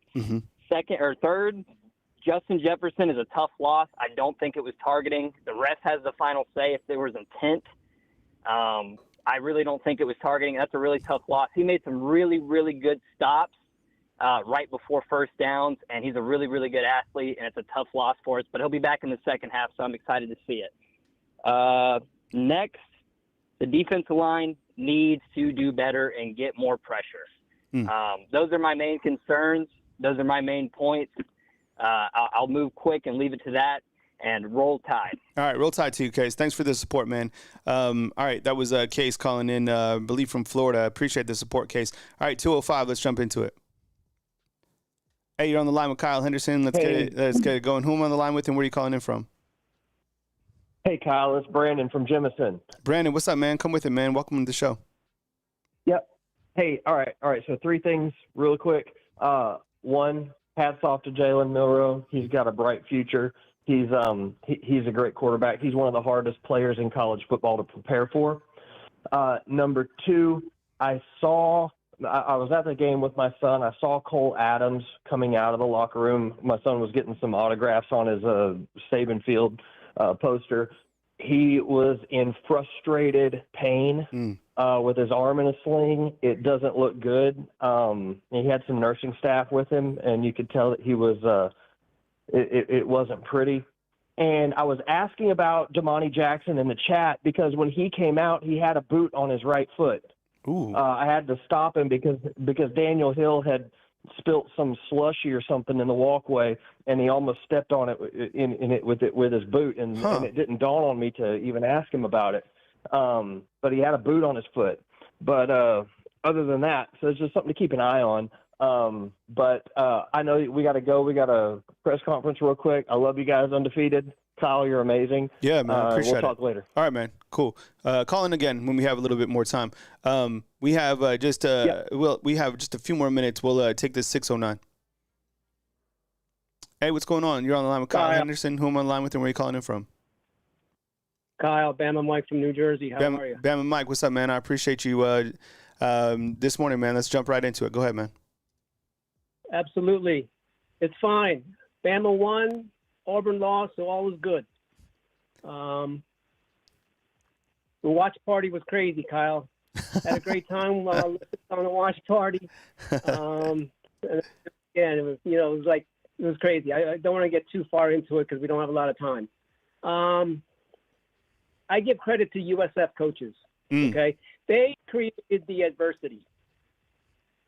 Okay. The tempo on offense, the blitzing on defense, okay? And then did you remember we were watching the game in the first quarter and we were like, oh, my God, Xavier Brown almost got beat on two consecutive plays over the top, right? Yep. When I was watching the game replay, they ran one guy, then replaced him with another wide receiver and ran the same play. That's freaking coaching, man. So kudos to them. If they had a better quarterback, like you said, we would have been down in that first quarter. The O-line needs to be fixed, okay? The O-line needs to be fixed. What I need to see about the O-line, left guard, right tackle, the whole thing was out of sorts. I need to see Caden Proctor in uniform in Wisconsin. I don't care if he plays. I need to see him suit up. Because that'll tell me that his injury is coming along, and we'll get him back in there, and then we can stabilize that O-line. Oh. Okay? Everything comes off of that O-line. Milroe is my quarterback. The best option we have. And then, you know, they created the panic. They created the panic. We created panic by making the mistakes on our end. And then we stabilized it in the fourth quarter, thank goodness. And it's just college football this year is going to be crazy. It's going to be like NFL. It's going to be week to week. There's going to be like Notre Dame. You know, there's going to be a lot of upsets, I believe, week to week. It's a week-to-week league, you know. And I hate to say it, but a lot of it's probably betting. Okay, there's you know. So I'll leave it at that. And so thank you very much. I appreciate it. Roll Tide, undefeated. And Kyle, thank you for all you do. I can't believe how many YouTube channels there are now. Yeah, I know. It's so many. Yeah, there's a million of them. You are my go-to guy. You're my go-to for Bama support. We're gonna have to. Hey, Bama Mike, we'll catch you next time, man. We got the press conference starting. Okay. Of course. All right, man. Roll Tide to you. All right. We go now to the press conference, which is started. You got Nick Sheridan coming up right now on Bama Football on YouTube. We'll go full screen on that. Give me 1 second.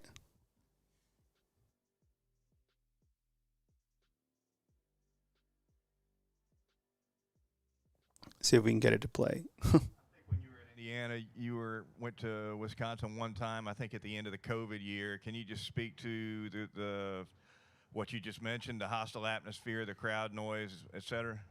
Well, there's no fans at the game for that game. So, yeah, I've been there a few times as a player too when I was a player, and so I just think it's a program that loves football. The fans are very passionate, and it's a tremendous environment to play and compete in. You know, and that's a credit to their fan base and the pride that they have in that state for that program. And so it'll be a challenge for sure, and one we're excited for. The middle of the room, having the grace. Coach, as far as Jalen's presence in the pocket, what do you see that's working, and where do you want to see growth headed into week 3?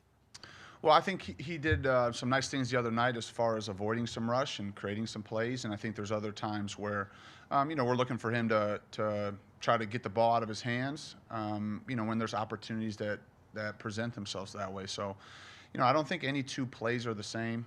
You know, I think every situation, you know, you're just continuing to try to teach and point out, you know, opportunities to just stay away from some negative plays that way. And sometimes, you know, there's not much the quarterback can do. But in the opportunities where we feel like maybe he could have made a different choice or decision, we just talk through that. You know, obviously these are split-second decisions, and he made a lot of great plays for us, and there's a couple where, hey, maybe if you got the ball out here, or you threw the ball here, or whatever it may be. And so that happens every game, and I think he's been receptive to that, and you know, acknowledges and recognizes, you know, each and every game opportunities for improvement. And I thought there was a lot of great moments for him, you know, in that regard in the game as well. Coach, obviously he has the speed, but when you watch Jam Miller run with the power and the passion that he does, what does that bring the team, especially on that explosive run last week? Yeah, I think, you know, Jam is just a tough kid, you know, very competitive. He's not the tallest player, but he's, you know, built, and he has power, and he has quickness, and he is a tough tackle. And so none of the things that have shown up in the first 2 games is a surprise to anybody in our building, because he does it each and every day in practice. And so he's a great kid. He's tough. He's competitive, extremely hard worker. Yeah, we like Jam a lot. Front right side, Nick. Yeah, a lot of inconsistency going into the final quarter, but in the final quarter, the last 6 minutes, some really good things that worked. What can you replicate from those final 6 minutes that will help you going forward? Well, I think just simple execution and fundamentals. You know, I think obviously we all know that, you know, we had some issues with some penalties and some lapses in execution, and that certainly hurt us in the first, you know, 3 quarters of the game. And I thought the guys did a better job, of executing simple things well. And, we were explosive in the game. We just had a lot of those called back. And so we need to just zero in on the details, the fundamentals, the execution.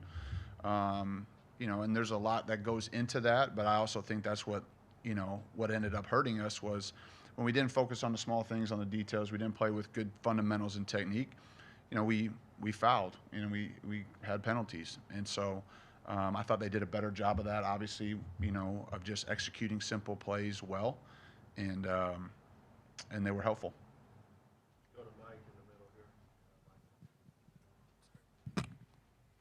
What'd you see from Wilkin on film and just with the 3 holding penalties with him? Is there a teaching point, a coaching point on that? Yeah, absolutely. I think in all those moments you're trying to just teach and help a player improve. I think Wilkin cares a whole bunch, wants to be as good as he can possibly be. And I think in some of those moments it goes back to what we talked about. And it's not just specifically to him, it's for the whole group.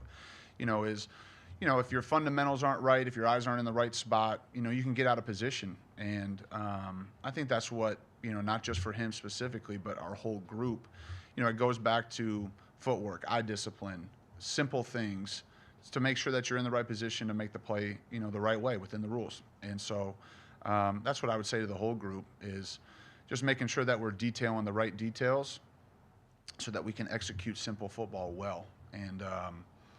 And as we all know, those are, you're a foot off or an inch off or the wrong hand placement away from, not getting called for a penalty. And so that's what we're focusing on, not just with Wilkin, but with the whole group. Go to the left side, sorry, Tony.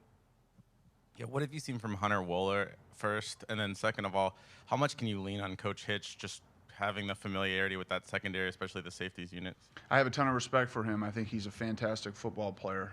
And he's well coached, and I also think his instincts show up, very productive.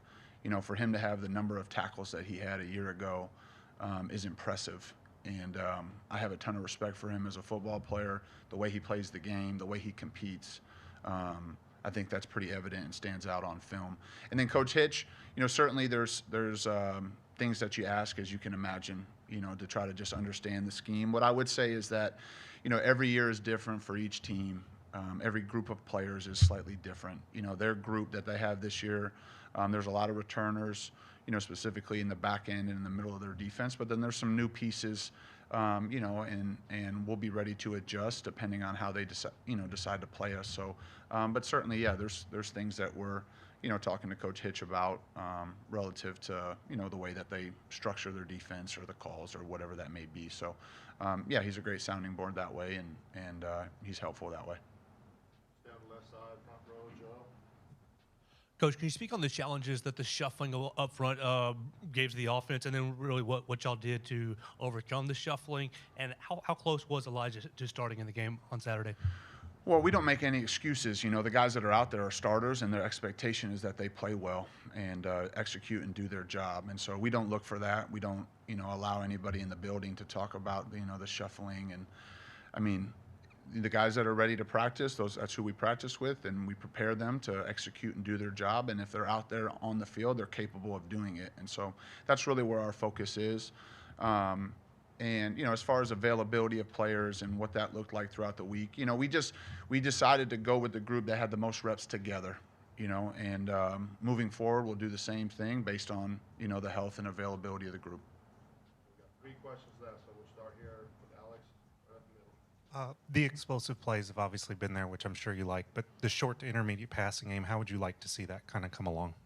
I think, I think the down in and down out execution needs to improve, and that's really been a focus for the group because I think we all can see the explosiveness and the ability to score quickly, but I think us being able to stack plays consecutively together and execute and do your job down in and down out, not just specifically to the short and intermediate pass, but to in all areas.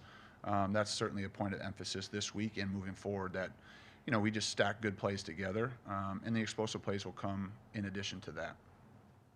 Travion, far left. Hey, Coach.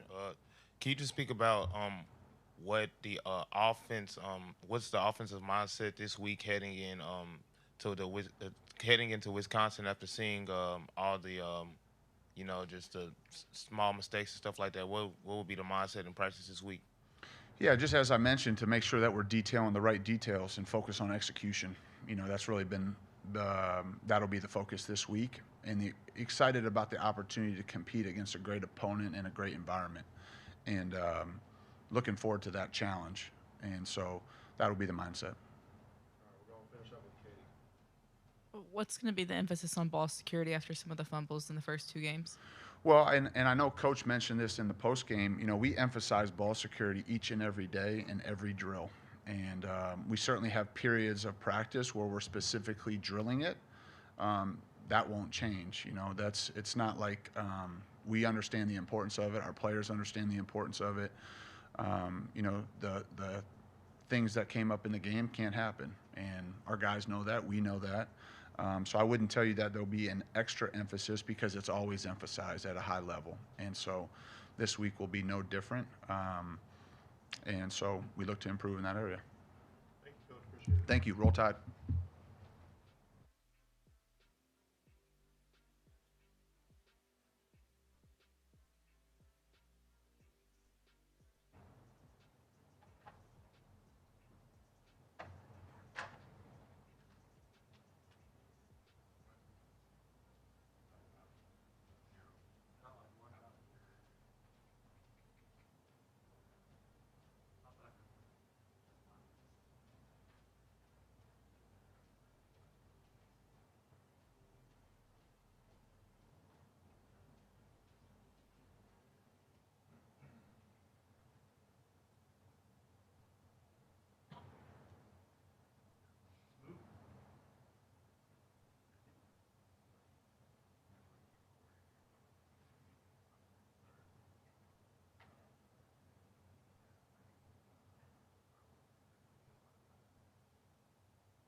Hey, everybody. Coach, if you want to just open with a statement, and we'll go ahead and take some questions. Okay. First off, to start off, just wanted to take a minute and talk about Q Robinson. His father passed away this past week, and such a difficult thing to go through, the loss of a family member. I can't think of a young man that has handled that better personally and with his teammates. He's a great son and was very supportive for his family and spent time with them this week, and also did a tremendous job of doing the extra things that it takes to prepare for a game. Our condolences go out to him and his family, but just so proud of who he is as a young man, the leader he is for our team. Our teammates, his teammates really surrounded him well this week, and then he went out and played very well for the second week in a row. So certainly want to recognize him. Looking back on last week, our recap of South Florida, one of the things that I told the guys, I said, you're learning lessons and learning how to get better through success and wins. Not everybody gets to say that in college football right now, and so that's important.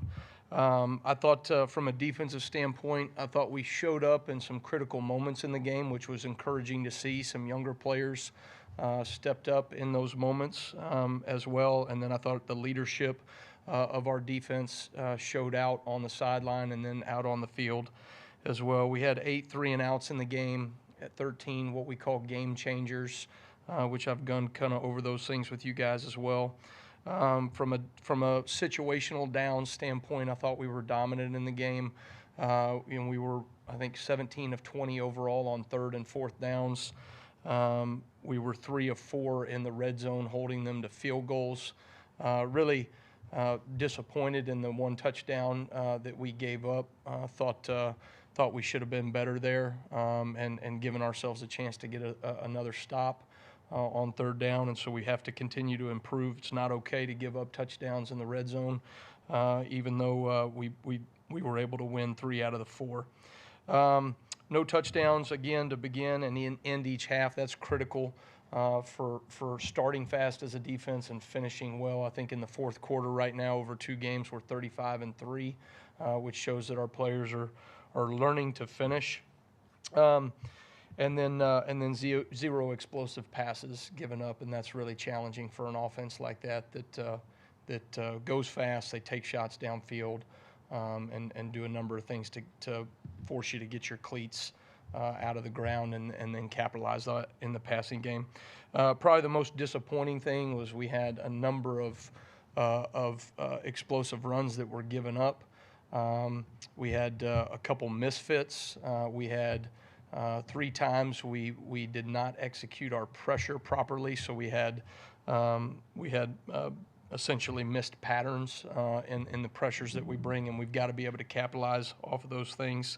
And then 2 missed tackles. So from a standpoint of, I thought we let the quarterback, when we call some of these pressures, the intent is to get the quarterback on the ground and make him uncomfortable. And I thought because we did not execute in that moment, we didn't take advantage of that, and thus they took advantage of it in the run game. So those are things that we've got to get cleaned up. Extremely disappointed in the lack of takeaways that we were not able to create. Their team did. They created 3 of them. We were -3 in the turnover margin, which is absolutely unacceptable by our defense. It has to be something that we focus on day in and day out. It's what we preach. It's who we are. It's what we believe in, and it did not show up in this game. And so something that we've got to continue to push and pressure to focus on getting that done on game day. So with that, moving on to next week, review of Wisconsin. First road game for us. I think it'll be a great test going up there into a really tremendous environment. They've got a great atmosphere there, beautiful campus, beautiful university. They've got their traditions in the 3rd quarter jump around. I think our guys got to lean into those things. I think they got to enjoy it and appreciate it and recognize some of the greatness of college football and then go play the game at a really high level. I've always been impressed with Luke Fickell. Have had connections with him over the years. Years ago, when he was at Ohio State, he came down and visited us at Ole Miss and kind of learned some of the things that we were doing defensively under my dad. have kind of kept in touch with him over the years, and very impressed with his teams. I think his teams embody, who he is as an individual. Very tough, very demanding of his players, and you can see that there's a toughness and a physicality in the way that they are playing, and I think they're improving in that in year 2 from what we've seen so far. We're going to be facing a well-established offense. Phil Longo has had success at a number of stops and has had tremendous quarterbacks that he has developed. Obviously, having another one in Tyler Van Dyke, who is developing in their system. You see him starting to lean in even from week 1 to week 2 and what they're trying to do and what they're trying to accomplish. Think he has had great answers over the years.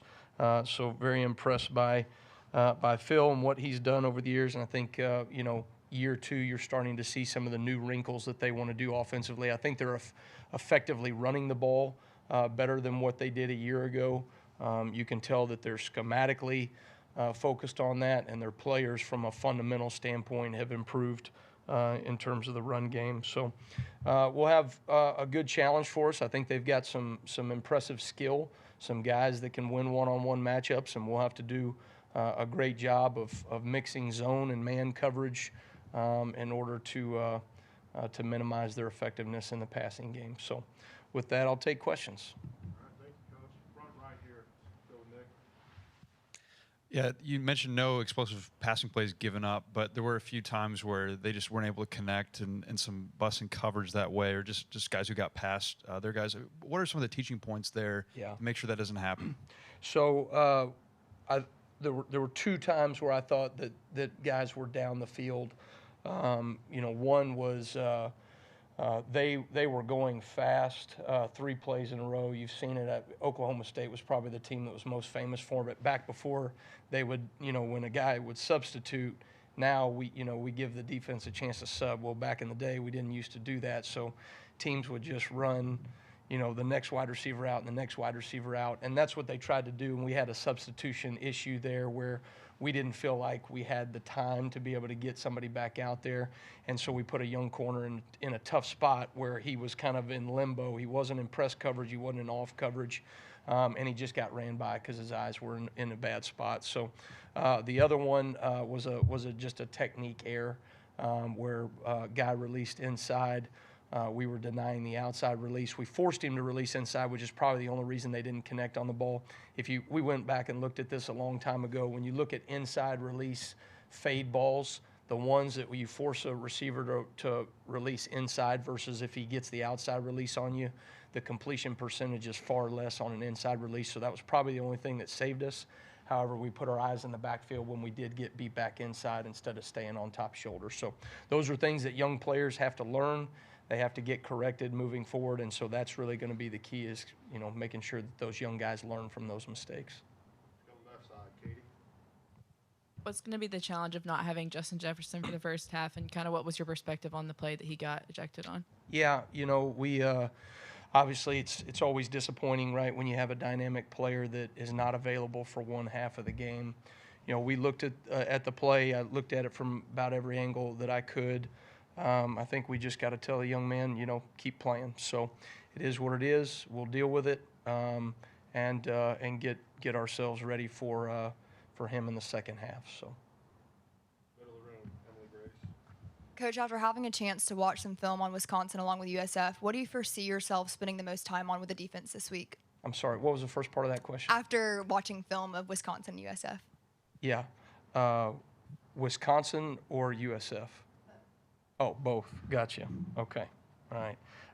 I think from the USF game, some of the things that we talked about just in terms of the run fits in particular, we got to get some of those things cleaned up. Really, it was just the explosive plays. They had a number of runs that I thought we played really well, but we've got to do that consistently when teams are going fast. That's really structurally that and schematically, that's what USF is built to do. They're meant to try to get you on your heels so that you will misfit something or miss tackle. And I thought they did that a couple of times against us. So we've got to continue to learn from that. Looking ahead to Wisconsin, I think, this is a team that is taking great ownership of the physicality that they play with. their ability to run the football, the toughness that they have and carry. They're big people. I'll never forget years ago, I was at the University of Arkansas, and we had a great team, went to an SEC championship, and ended up playing Wisconsin in a bowl game. We were kind of the biggest team in the SEC and the biggest team, week in and week out that we faced. And you look across the sideline and you thought, oh, they look like us. They're big people. They're massive people. So, so that's going to be a great challenge for us to be able to match that toughness and that physicality on their home turf. So excited for the challenge. Hey, Coach, I'm taking you back to week 1 for a second. We talked to Keon Sabb after the game, and he mentioned you used the phrase "e-Bombay" with your defense. I'm just curious, when did you start using that, and kind of what does it kind of represent for your group there? Well, I am the Wommack boys. We are Marvel fans, so we love the Marvel movies. And so in the movie Black Panther years ago when that came out, gosh, what was that, maybe 2015, 16, something like that? That movie came out, and, I'm always like, I guess I'm a nerd when it comes to some of those things, so I was like, what does e-Bombay mean? So I look it up, and it's actually I think it's an African Bantu language word that means hold fast the line. And so I thought, what a fitting chant, right, for a red zone defense, right, to hold the line. And so we talk about that. Doesn't matter how they get down in the red zone, whether there's we've turned the ball over or whether they've gone on a 16-play drive and it's 1st and goal from the 5-yard line. Everyone has to e-Bombay. We have to hold fast the line. We have to do our 1/11th to be able to hold the line in that situation. And I think that's something that our players have kind of leaned into over the years. And, we have been successful at a number of different places in the red zone, and I think we're taking the steps in the right direction here as well.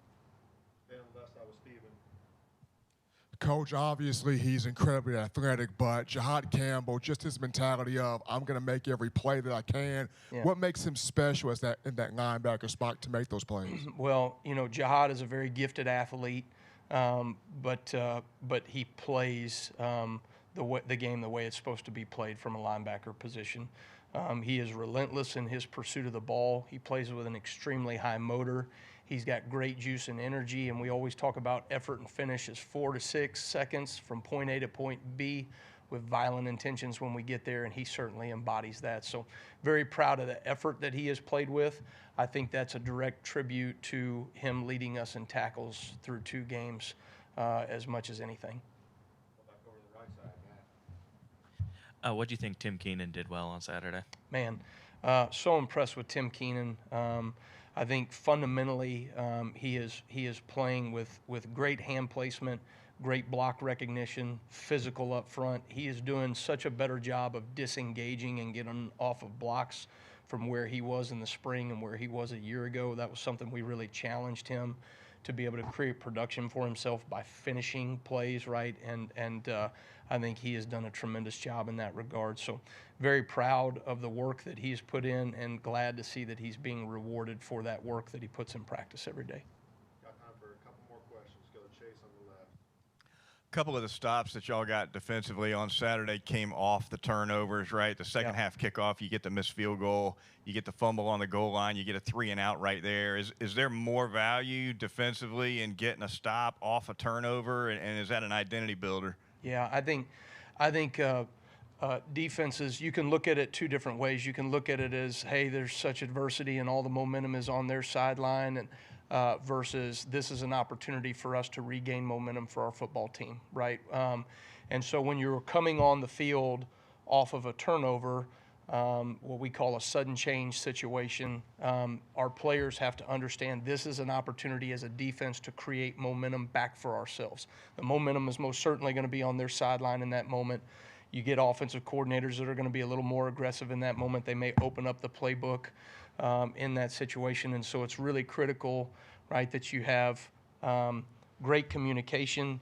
You play with an effort that matches the kind of the motivation that they have and the momentum that they have on that side of the ball. And I thought our players did a really tremendous job in those situations, in those moments, of getting stops for the most part. We weren't consistent enough in it, but certainly a steps in the right direction. Curious what you saw in Coach Hitchler that made you want to add him to the staff and coach the DBs here. Yeah.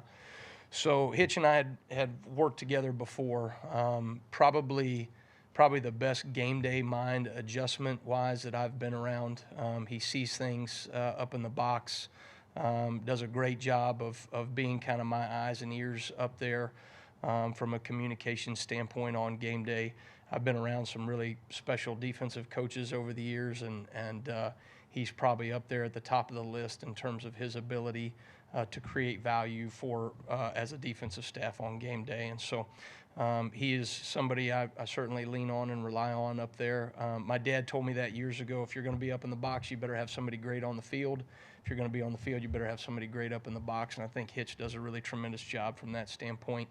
You know, one of the ways that I think he creates value for his players is the way he coaches those guys to understand offensive recognition, how to recognize what is going to happen, play with anticipation. You know, we've talked about that before. Defense is inherently reactionary. We're trying to get our guys to play with anticipation. I think he does that as good as anybody. So very happy for him to be here with us, and excited to kind of be back in the foxhole with him again. Thank you, Coach. All right. Thanks, guys.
Yeah, you bet. Yep.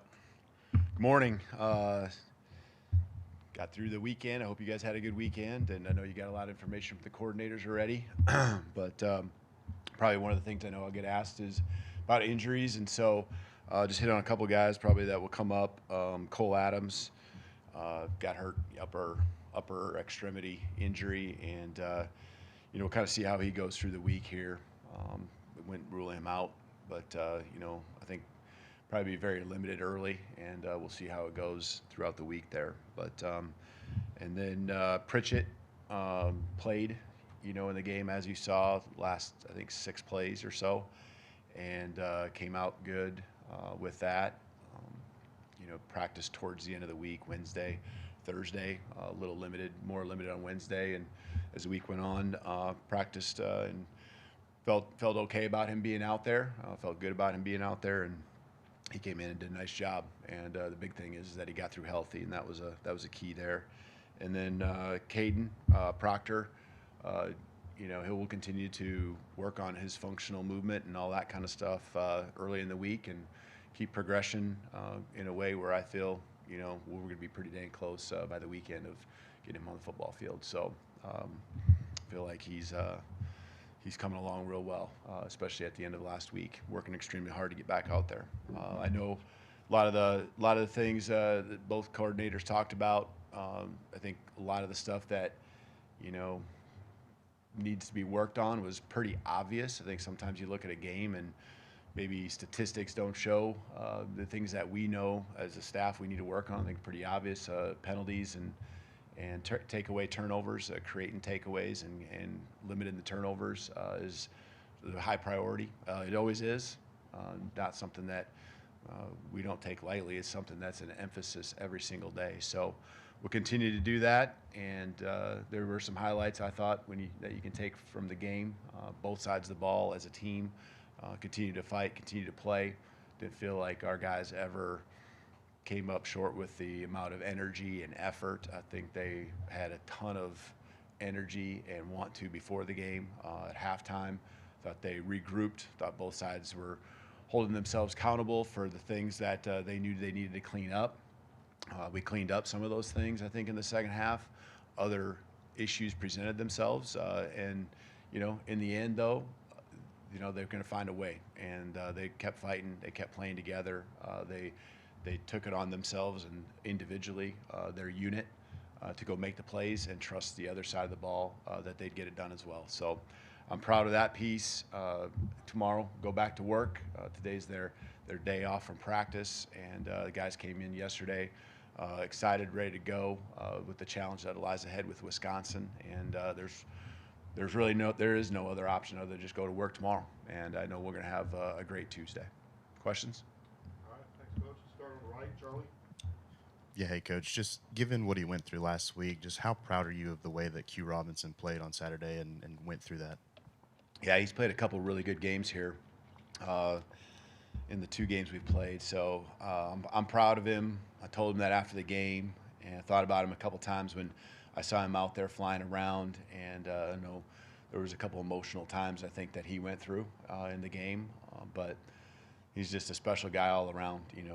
It's you see everyone sees him as a player, but being around him and who he is as a person, he loves this program.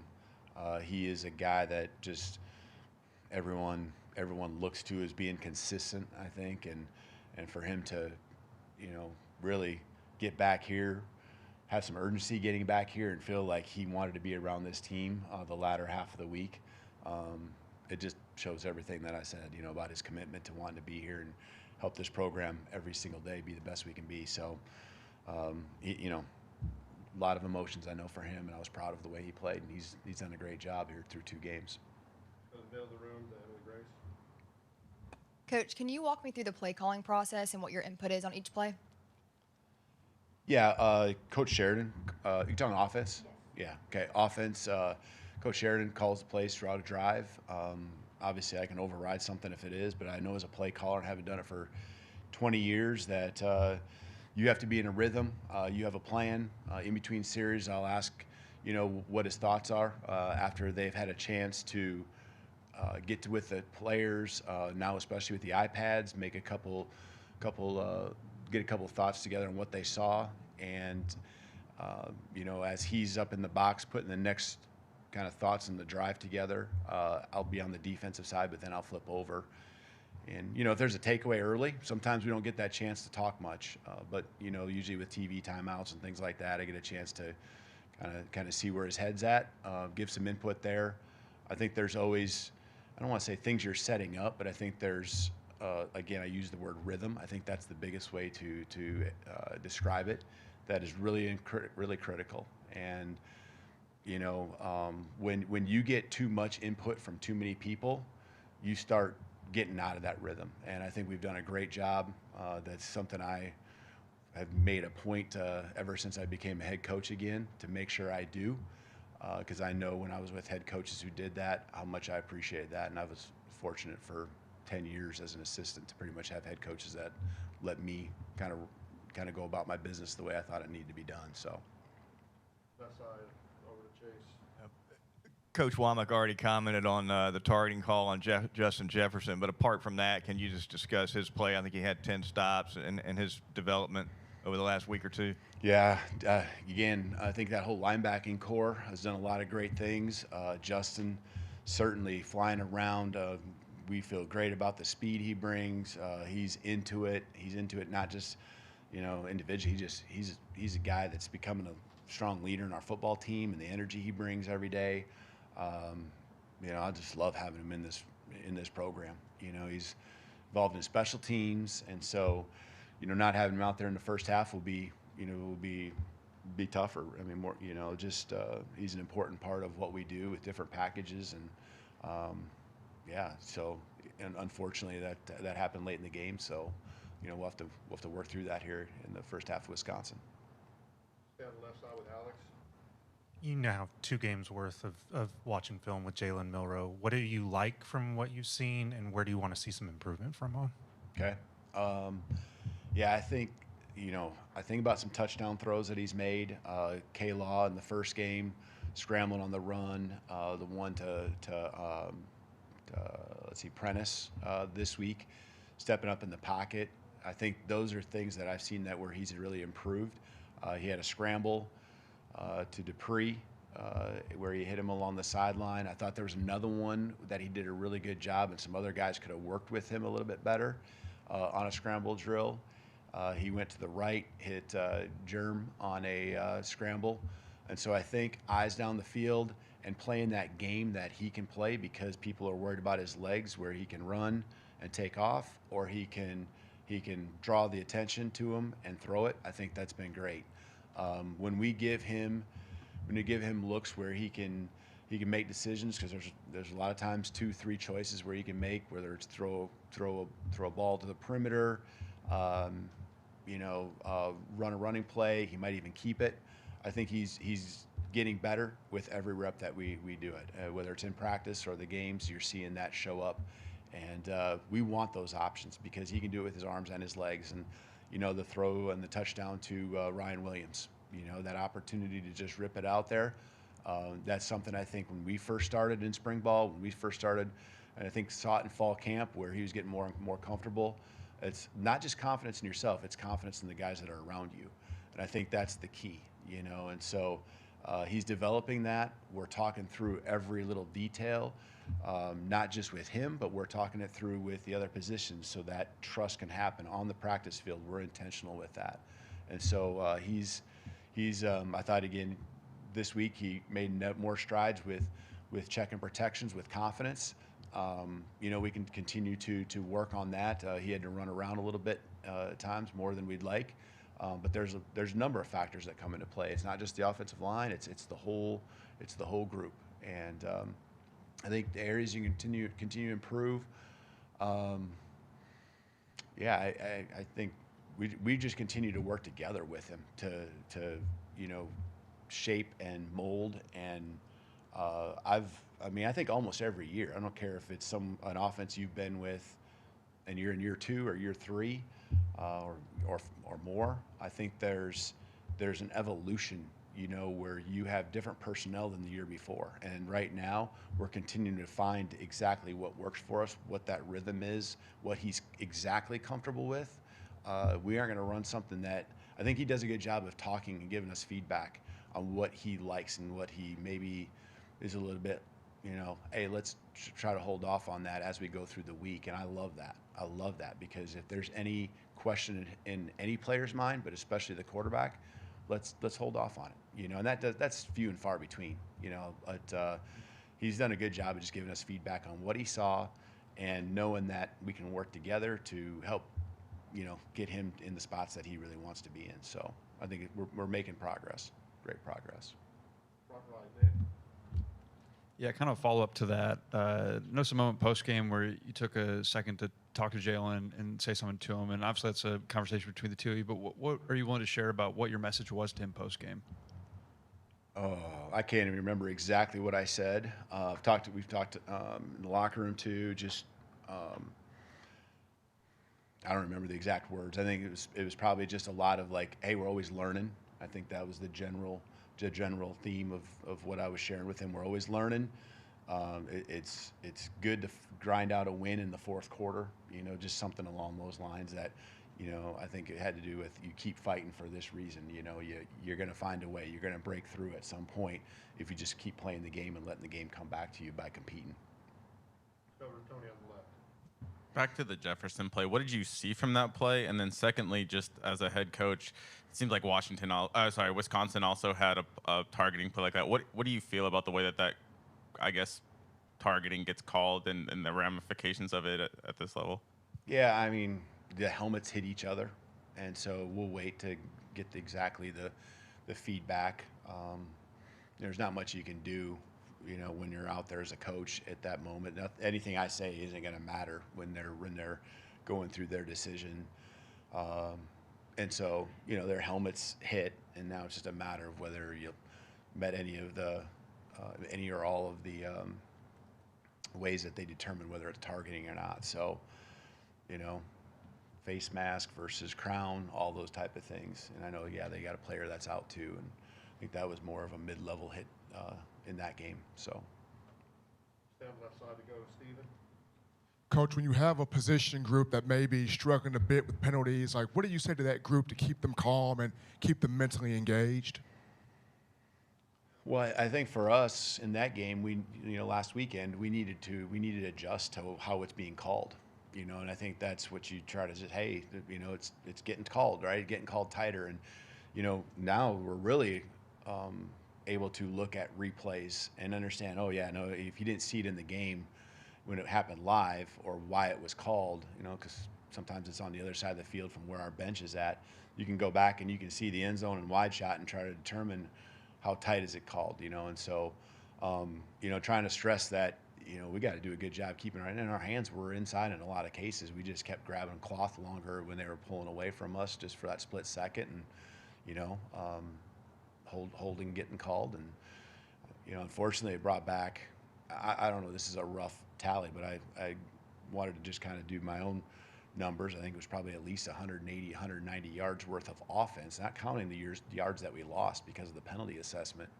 and that's a game changer. In the first half alone, I think it was probably at least 180. So we got to adjust and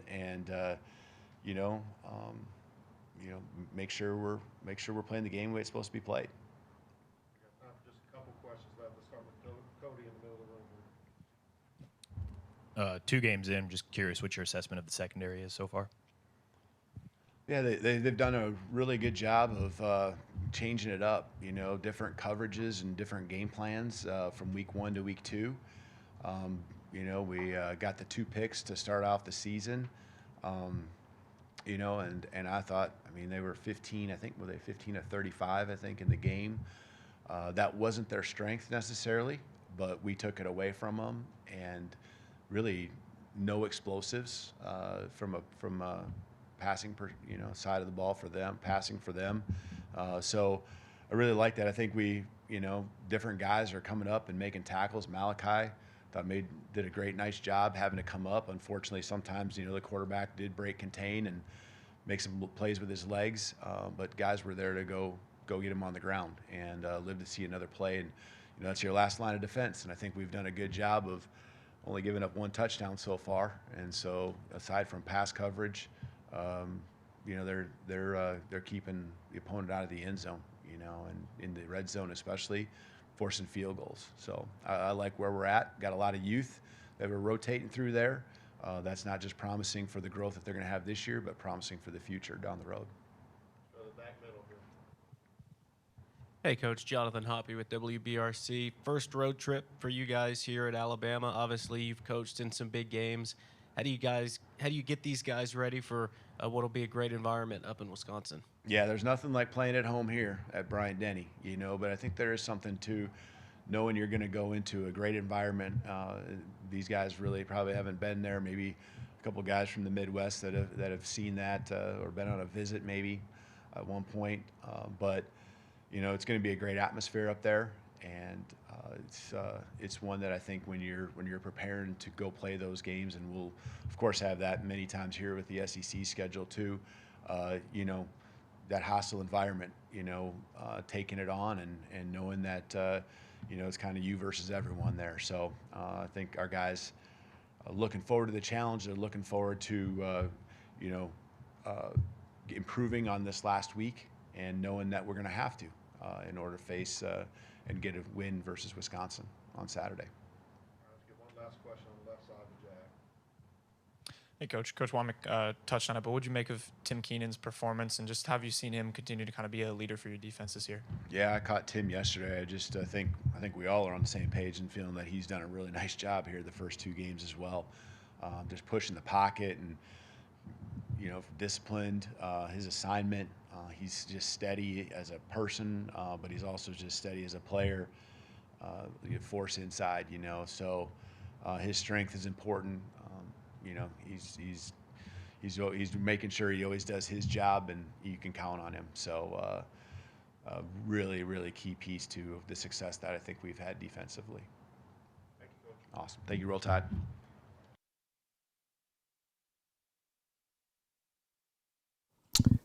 That was Coach Kane Wommack, Nick Sheridan, and head football coach Kalen DeBoer. I'm going to take a quick break, and then I'm going to come back. I said you guys want to call in some more, so let's do it. Give me like 2 minutes, and I'll be right back on Bama Football on YouTube. I'll take your calls. Adam, you want to call in? Call in, man. 2 minutes. Give me 2 minutes.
All right, just another minute, fam. Almost ready, and I'll take your calls. Just give me 1 more minute.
All right, fam, what's going on? I appreciate you guys being patient. Thank you so much. There's a lot of moving parts. I do every single thing during the week by myself. Of course, I have tea during game days, but everything else is literally done by me. So I appreciate you guys being patient. Let's go to the phone lines. I know you guys have been patient. 201, let's do it. Hey, thanks for calling in. Who am I on the line with and where are you calling in from? Hey, Kyle, it's Adam calling from Georgia. How's it going? Adam, what's up, man? I appreciate it. Thank you so much for being patient, man. And I know you wanted to get in, so go ahead, man. I know you want to talk Jalen Milroe, and, go ahead, fire away, man. Thanks, man. I'll keep it brief. I just wanted to respond to Chris from New Jersey, who is an awesome caller and great guy. But here's the thing. Chris calls in and says, with all due respect to those who are criticizing Milroe, shut up. Well, shut up isn't an argument, Chris. Let me explain to you, and this is the last time I'm going to address this. Milroe does not have a pocket presence. He doesn't consistently go through his progressions. He never checks down. He overthrows his receivers. He panics in the pocket and runs far too often, or he holds the ball too long and takes unnecessary sacks. 5 yet again. He has not improved from last year. And I love Jalen Milroe as a person. I think he's a wonderful leader, but he is not a quarterback. And we are not going to win with him we're not going to win a national championship with him. And Chris, you haven't responded to any of the points I just made. Instead, you just tell people to shut up because you don't want to hear it. When you actually respond substantively to the points that I made, I would be willing to listen and be proven wrong. But at this point, I see the same Milroe from last year, and I see the same result this year, which is we're going to lose if we make it to the playoffs. Thank you for listening to me, Kyle. Before you go, Adam, and I appreciate it. You know what's interesting, though, is, Adam, I know you and Chris are still friends, so I like the dialogue between you guys. But, like, if you call in and you have a different take of somebody, like, have at it, but I like the dialogue. Okay, so Coach Kalen DeBoer, if you're just tuning in, I appreciate you guys being here. He had a lot to say about Jalen Milroe, and so did Nick Sheridan, who, by the way, I agree with you, Adam. Nick Sheridan has learned the art of not saying a lot. He's a future head coach. Literally, sometimes you listen to him and he's like, he dodges almost every question.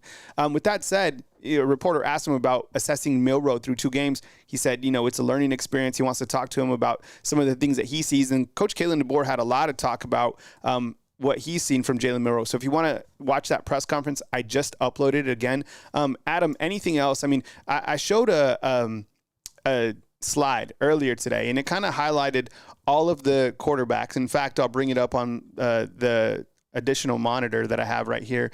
And these are all the quarterbacks' grades after 2 weeks from the SEC. Tylen Green up to the top left. You have Arkansas 92.4 all the way to the bottom right. Brock Vandagriff 51.1, minimum 100 snaps. That's why DJ Lagway from Florida is not on. Any takeaway from this particular chart right here, Adam? Go ahead. Well, I saw the chart, but I just saw in the comment box, Chris says, stop, Adam, the offensive line was terrible. And that comment reflects the tendency of all of these people defending Milroe to blame everybody but him, the offensive line, Tommy Rees, the play calling. Well, let me tell you this. Tua, as a true freshman, came into that Georgia game, and on 2nd and 26 threw a pass that won us the national title. Bryce Young was a stud in his first year starting. Mac Jones was a stud in his first year starting. Milroe is continuing to learn. He's in his 4th year in the program. And I love the guy. I want him to be successful. And he's not bad, but he's not great. And that, in a nutshell, is the problem. And Chris, I will shut up after this because I have made points that you cannot and will not refute. And until you do so, there's no purpose in having this debate. But like I said, Kyle, I love Alabama football. I really want us to win. I don't think we'll win with Milroe. Thank you so much. Appreciate it, Adam. Thanks for the call, man. We got a all right, take care. We got a 865. I think we got Angel. We're gonna go up to Pigeon Forge. Angel, what's up, man? Welcome to the show, man. Take it away, man. Go ahead. Yes, man. This got on my mind though. This Wisconsin game. I want to bring that game up real quick. right now, this has got a pretty good running back for Wisconsin and the running game in particular with them. I feel like this team's going to rush pretty hard against Alabama, especially, this one running back, Chaz, or Wisconsin. Yeah, Chaz Malusi. His last game he yeah. had like 134 Yeah, yards. it's Malusi. Go ahead, yeah. Mm-hmm. Yeah, I want to bring him up because he can be a factor in this game, especially against Alabama rushing the ball, and Tyler Van Dyke as well. Giving him the rock or whatever. I feel like this is going to be up and down the field rushing attack, especially against Alabama, because yes, we played terrible against USF on both sides, really, throughout the 50 minutes of the game until like the very end. I feel like we have to shut down Tez and all that, and also Tyler Van Dyke to get rid of his weapons and this defense also ain't no slouch either for Wisconsin. There's some pretty big dudes here on this defensive front, and the linebacker position in particular. I feel like this is going to be a big test for the team for this year because this is going to be a game before Georgia, and I really do think this is going to be a tough game, maybe low scoring, because we can't take these people. We can't take them seriously because they can ball. Like I'm seeing right now, they're ready to play us. Which we have to go to Madison, which is a great environment to be at because it's the Big Ten. But what's your thoughts on the rushing attack for Wisconsin in particular with the running backs? I think on the line with Angel calling in from Pigeon Forge, I think when you look to Wisconsin, they're a team that typically is known for their ability to run. Now, the first thing that stood out to me about Wisconsin was not so much Tyler Van Dyke, their quarterback. Now, he did make some good throws, and they haven't really played anybody either, to be honest. But their offensive line, I thought, got a really good push. When you think about Wisconsin, you think about their big offensive line, you're going to see that. And it's going to be a good challenge for Alabama's defensive line, who has been playing at a really high level. Let's face it. I mean, Tim Keenan's been absolutely stellar. So has Tim Smith. The statistics back that up. I'm curious to see how this team plays on the road. Coach Kalen talked about that being an opportunity to go to Camp Randall, which I'm excited to see. An 11 a.m. kick, I think, will bode well for Alabama, being that they now practice in the morning. That's kind of my take. I think they'll be ready for this running game. But I'm also curious to see them play against, I guess this will be the best quarterback they face. We keep on saying that. TJ Finley wasn't it. Byron Brown, the guy can't pass. Yeah. Tyler Van Dyke, 8,000 career yards, but I don't know. He hasn't really played anybody. And Miami, isn't sweating him gone. What's your take on Jalen Milroe? We've been talking about Milroe after 2 games. We've dove into the stats. He has 526 total yards, 9 touchdowns, no interceptions. What's been your early assessment after 2 games, Angel? Go ahead. Okay. Look, yes, I get it. It's against lower competition. I really think we just got to give him more time. It's the season. It's too early to tell because he hasn't played against a better opponent yet, like Wisconsin, that's coming up here pretty soon. I think people are just being overreacting about Jalen early on because this is what happened last year, too, after the Texas game. And the criticism was there and valid, yes, but as the season goes on, you seem him to change, his evolution, to evolve all over to the Georgia game because that's what happened. He evolved and he got better throughout the season, and I think people are just overreacting. That's how I feel about it.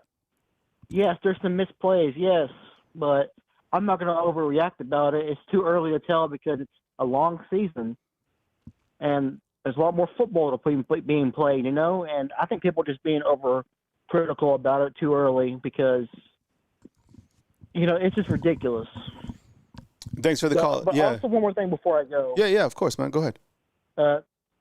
Yes, the receiving core as well for Wisconsin is no joke. Like Pauling, in his last game, he had 10 receptions for 108 yards in this last game against South Dakota. But I get it; it's lower competition. This is going to be pretty dangerous for Alabama to lock down these these receivers because they ain't no joke. This team looks like they're ready to play Alabama, and I don't blame Luke Fickell getting his team ready because I know earlier yesterday or wherever the game was for him, he was pretty nervous about the game, which he should be. It's Alabama. But what happened to Cincinnati? But he's not got the better weapons now than he did at Cincinnati. But other than that, Kyle, I really think this game is going to be pretty low scoring the first three quarters until like the fourth quarter, because that's when we'll find out.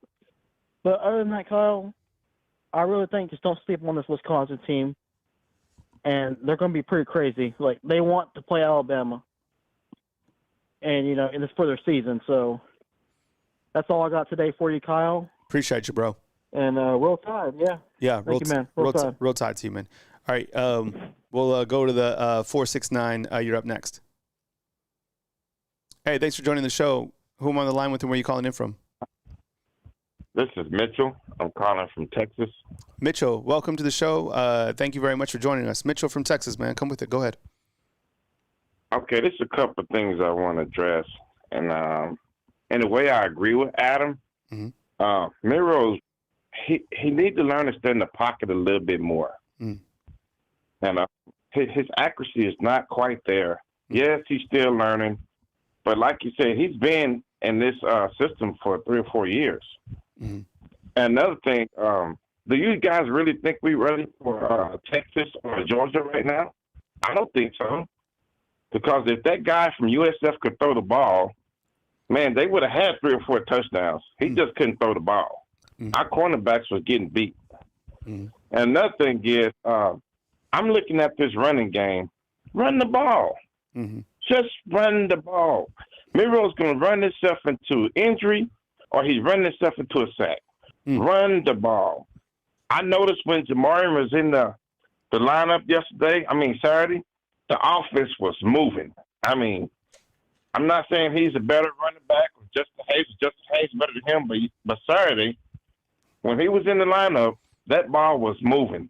They was moving downfield. And the defense have got to play better, because when it comes to Georgia, if they have to meet Texas in the playoffs, I don't think we can hold up. I don't, because you got Quinn Ewers throwing that ball, and those receivers going to get open. Those DBs was getting ate up yesterday, and we just didn't have a quarterback to throw in the ball. That's all I got to say about that. All right, Mitchell. We got Mitchell in from Texas. Anything else you want to hit on before I move to my next caller? Not us now. Roll Tide. All right, roll Tide to you. Thank you very much, Mitchell. I appreciate you. All right, that was Mitchell calling in from Texas, first-time caller. Appreciate it, Mitchell. Thank you very much. I want to say also thanks to we have a couple show sponsors today. We had Case in here who called with a $19.99 super chat, and then Road Warriors. Thank you very much. Here we went over the college football top 25. Here's my top 10, and we'll leave that on the board while we take this next call, 415.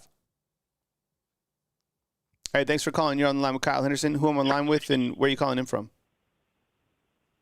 Hey, Kyle. It's Michael from Southern California. Michael, what's up, man? I appreciate you calling in. Thank you very much for joining us on this fine Monday, September 9th. Come with it, man. Yeah, no, I just think one of the things, the hiking problems that we had last season, I know a lot of the blame has gone to Seth McLaughlin, but I mean, I hate to call this out, but, Seth has started 2 games for Ohio State. They had 0 snap problems at all. The only thing I didn't look up was I didn't have access to what his, pro grade was after both games, but no fumbles, no snap problems whatsoever. And I look at Bama, I saw both games. We had 2 turnovers, again, from center to quarterback. So, I'm kind of, is it 100% Seth's fault last season? I don't know, because Kyle, we're kind of carrying it over from last season. We're still having those snap problems with Jalen Milroe, so it doesn't bode well for what's happening. A fumble, a turnover every game from center to quarterback, first game, second game. So I just wanted to kind of get your thoughts on that. I think overall, I think Bama's still fine with, they had their left tackle out and they had to move some things around. So I don't want to overreact after the second game, but I think the snap problems are, it's not 100% attributed to Seth, and that's kind of what I'm seeing. I appreciate the call. Yeah, you look at some of these problems and you start to look what the common denominator is, right? Absolutely, the fumbled snap was on Jalen Milroe. in this last game, down in the red zone, down what were they in, like the 30-yard line or something like that? That was on him. Yeah. And and I was like kind of reading the tea leaves. I feel like I read people pretty well. It seemed like Nick Sheridan, even though he doesn't say a lot, and if you missed the offensive coordinator, I'm going to upload it this evening as I package things together. It seemed like I don't think he was completely overpleased with Jalen Milroe. A lot didn't go well, for the offensive line, but a lot of that was on Milroe. He wasn't accurate in this game. His deep ball wasn't there, but, we can't not give credit to South Florida. I thought they were blitzing. Wilcom Formby was getting beat. Milroe wasn't accurate. Their DBs were holding or just playing aggressive football. So a lot to go over with. And I kind of go back to Mitch from Texas who called in. Does anybody out there inside the comment box feel that Alabama's ready for Georgia or Texas right now, like today? They got to grow up a lot in this Wisconsin game. Definitely. Forget about Georgia. I think they got to take care of Wisconsin. But I think two more points. One point is I heard a lot of commentary during the game about, they fumbled it with 3 yards on the goal line practically. And, a lot of people were like, why is Milroe under center? No offense, Kyle, for guys that play football, there's like elite high school football teams that don't have problems snapping under center. That should not be a problem. Mm-hmm. They're like, why is Milroe under center? He should be a shotgun. This is elite Division I college football, SEC. Hiking the football from center to quarterback under center should not be a problem. Mm-hmm. High school, there's Matter Day in Southern California. They don't fumble the ball. They don't fumble the snap under center. I don't, the commentator's like, why is he under center? Like, why can't he be under center? That's a different look. You should be able to execute that snap. It's mind-blowing, the commentary that I'm seeing. I don't know if it's just casuals that have never played football, but center to quarterback snap, that's not a difficult thing to do. And it's not like USF had like a stud nose guard that was blowing up the line, a scrimmage on every play. That is a fundamental play that elite high school teams that play for state championships, Bryce Young's old team, Matter Day, they don't fumble the ball on snaps. Mm-hmm. And then number two, I think whoever is scheming those blitzes at USF and some of those offensive plays that they're running, with not elite talent, they're running over 200 yards against Bama. Kyle, we should hire some of those guys. Right. Can you imagine having that scheming ability with 5- and 4-star athletes at Bama? I'm not kidding. We should hire some of those guys that can scheme that out. I was very impressed with USF, the way they ran the ball, the way they blitzed and put pressure on Milroe. I know the offensive line was patchwork. We didn't have our starting, left tackle there, and our right tackle was injured. But those players are not 4- or 5-star athletes on the other side of the football, and they're creating a lot of havoc for 3.5 quarters against, the SEC champion Alabama football team. So those are my thoughts. But I appreciate you, Kyle. Hey, Yeah, wait, awesome YouTube channel. It's amazing. but before you bounce out, man, I have to ask you one time. So in the beginning of the show, I was telling people that, I was kind of I was going over my top 10. And I have USC at 6. I don't drink Notre Dame Kool-Aid. I don't drink Florida State or Penn State. But I started to kind of taste on this USC. You're out in Southern California. I personally like Miller Moss. He's doing his thing for USC. Is it safe to drink the USC Trojan Kool-Aid now that they have a little bit of a defense? Is it still too early? This is going to sound a little bad, but the real test is against Utah. Okay. Utah's always playing that Kyle, defense. USC has not. Kyle, Lincoln Riley has yet to beat Utah. Yep. And no offense, the way USC recruits, they get the 4- or 5-star athletes, Mm-hmm. and they can't beat Utah for the last 2 seasons. What are they? 0-4, 0-2 against 0-3 against Utah. That's going to be the real test. I thought the win over LSU was impressive, but and their defense looks much better, but I don't know what they're feeding those boys at Utah, but every season, Lincoln Riley, Utah has had his number. So that will be the litmus test for me. I think Oregon's overrated. No offense. I think hiring Kalen DeBoer was a really, really good move by the athletic director and just Alabama. Mm-hmm. And I say that. Kyle, I was at the Rose Bowl game, by the way. I was there. Mm-hmm. Unfortunately, I was sitting, with a bunch of Michigan fans that were yelling the whole time. But it was interesting. The Alabama fans that were there after the game, they told me that's the last game Saban's going to coach. And I was like, really? And then, 2 weeks later, then he announced his retirement. But I think Kalen DeBoer is a great hire. I think he can coach. I mean, take a step back. I'll just end with this. Kalen DeBoer has beaten Dan Lanning's team every year for the last 2 years. And he's 3-0 against Dan Lanning. And Steve Sarkisian. People don't know that Washington does not have the NIL collective that Oregon has with all that Nike money. Mm-hmm. Kalen DeBoer did that with, a few 4-stars, but mainly 3-star recruits on his roster. Yep. And he beat Lanning 3 times. Yep. And also, I mean, people say, oh, DeBoer, well, this is the SEC. Last time I checked, he's 2-0 against Stark and Texas. He beat them last year in the college football playoff, but the year before in the bowl game, UW also beat Texas, and that's with, that monster, like, all-American defensive line, 5 stars everywhere, Xavier Worthy on the wing. DeBoer is 2-0 against Stark. So I think Alabama made the right hire. I think they just need to clean up some things, but I don't know, Kyle. I'm not drinking the Milroe Kool-Aid. I know he won the SEC championship game, but these last 2 games doesn't look that great, in my opinion. I'm not trying to hate on him, but I'm just kind of calling it for what it is. Appreciate the call, man. Thanks for calling out from Southern California, man. No worries. All right. Thanks, Kyle. All right. Yep. Hey, 943, give me 1 second. I'll take your call in just a minute. I'm going to take a quick commercial. It'll be like 1 minute. I'll be right back.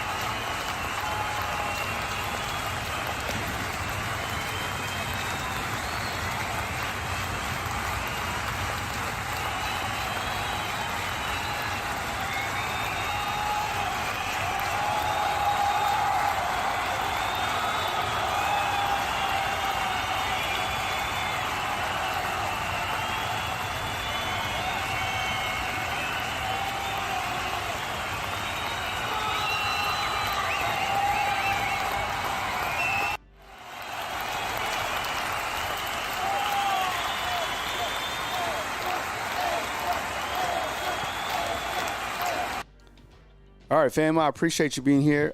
Thank you guys for being patient on the call line. 943, let's do it. Hey, what's going on? You're on the line with Kyle Henderson? Kyle? Yeah. Who am I on the line with and where are you calling in from? Hey, this Showtime calling in from Kennesaw, Georgia. Showtime, man. What's up, man? I appreciate you joining us from GA, man. Come with it. Hey, man, look, all I'm going to say is this. I only got 3 things to say. Okay. We just got to accept the fact that them boys played one hell of a game. USL, them boys came with a fire lit under their ass, and they came after us like they supposed to. Mm-hmm. They did it last year, and they going to continue to do it. You see what I'm saying? Mm-hmm. This is not hey, we got to respect them boys. You know what I'm saying? Them boys are not no Western Kentucky. They're not no pushover team. Mm-hmm. Them boys going to fight to the end, and that's what they did. Mm-hmm. You know what I mean? Number 2, Milroe. I'm so tired of everybody talking about Milroe. Milroe is straight, bro. You know what I'm saying? There's only so much you can do when you got 6, you know what I'm saying? You got the blitz packages coming the way they was coming. Your O-line is, you got people playing out of position on your O-line, so there's no continuity there. You know what I mean? So, when you're under pressure and you're trying to make a play and then you got all the eyes on you, you know what I'm saying? What did you expect? You know what I mean? The boys came, they fought, they did what they did, they blitzed, they sent pressure. You know what I'm saying? They took advantage of the mismatches that we had on our line. We got people playing out of position. You know what I mean? And then that fumble, the last call was talking about that fumble on the snap. You got to admit the timing was off because the receiver did not come in motion when Milroe called him to come in motion 3 times. You know what I mean? So it's the little things that is surrounding, that's happening around Milroe. The same thing that was going on last year. You got it's the small things that people are not paying attention to.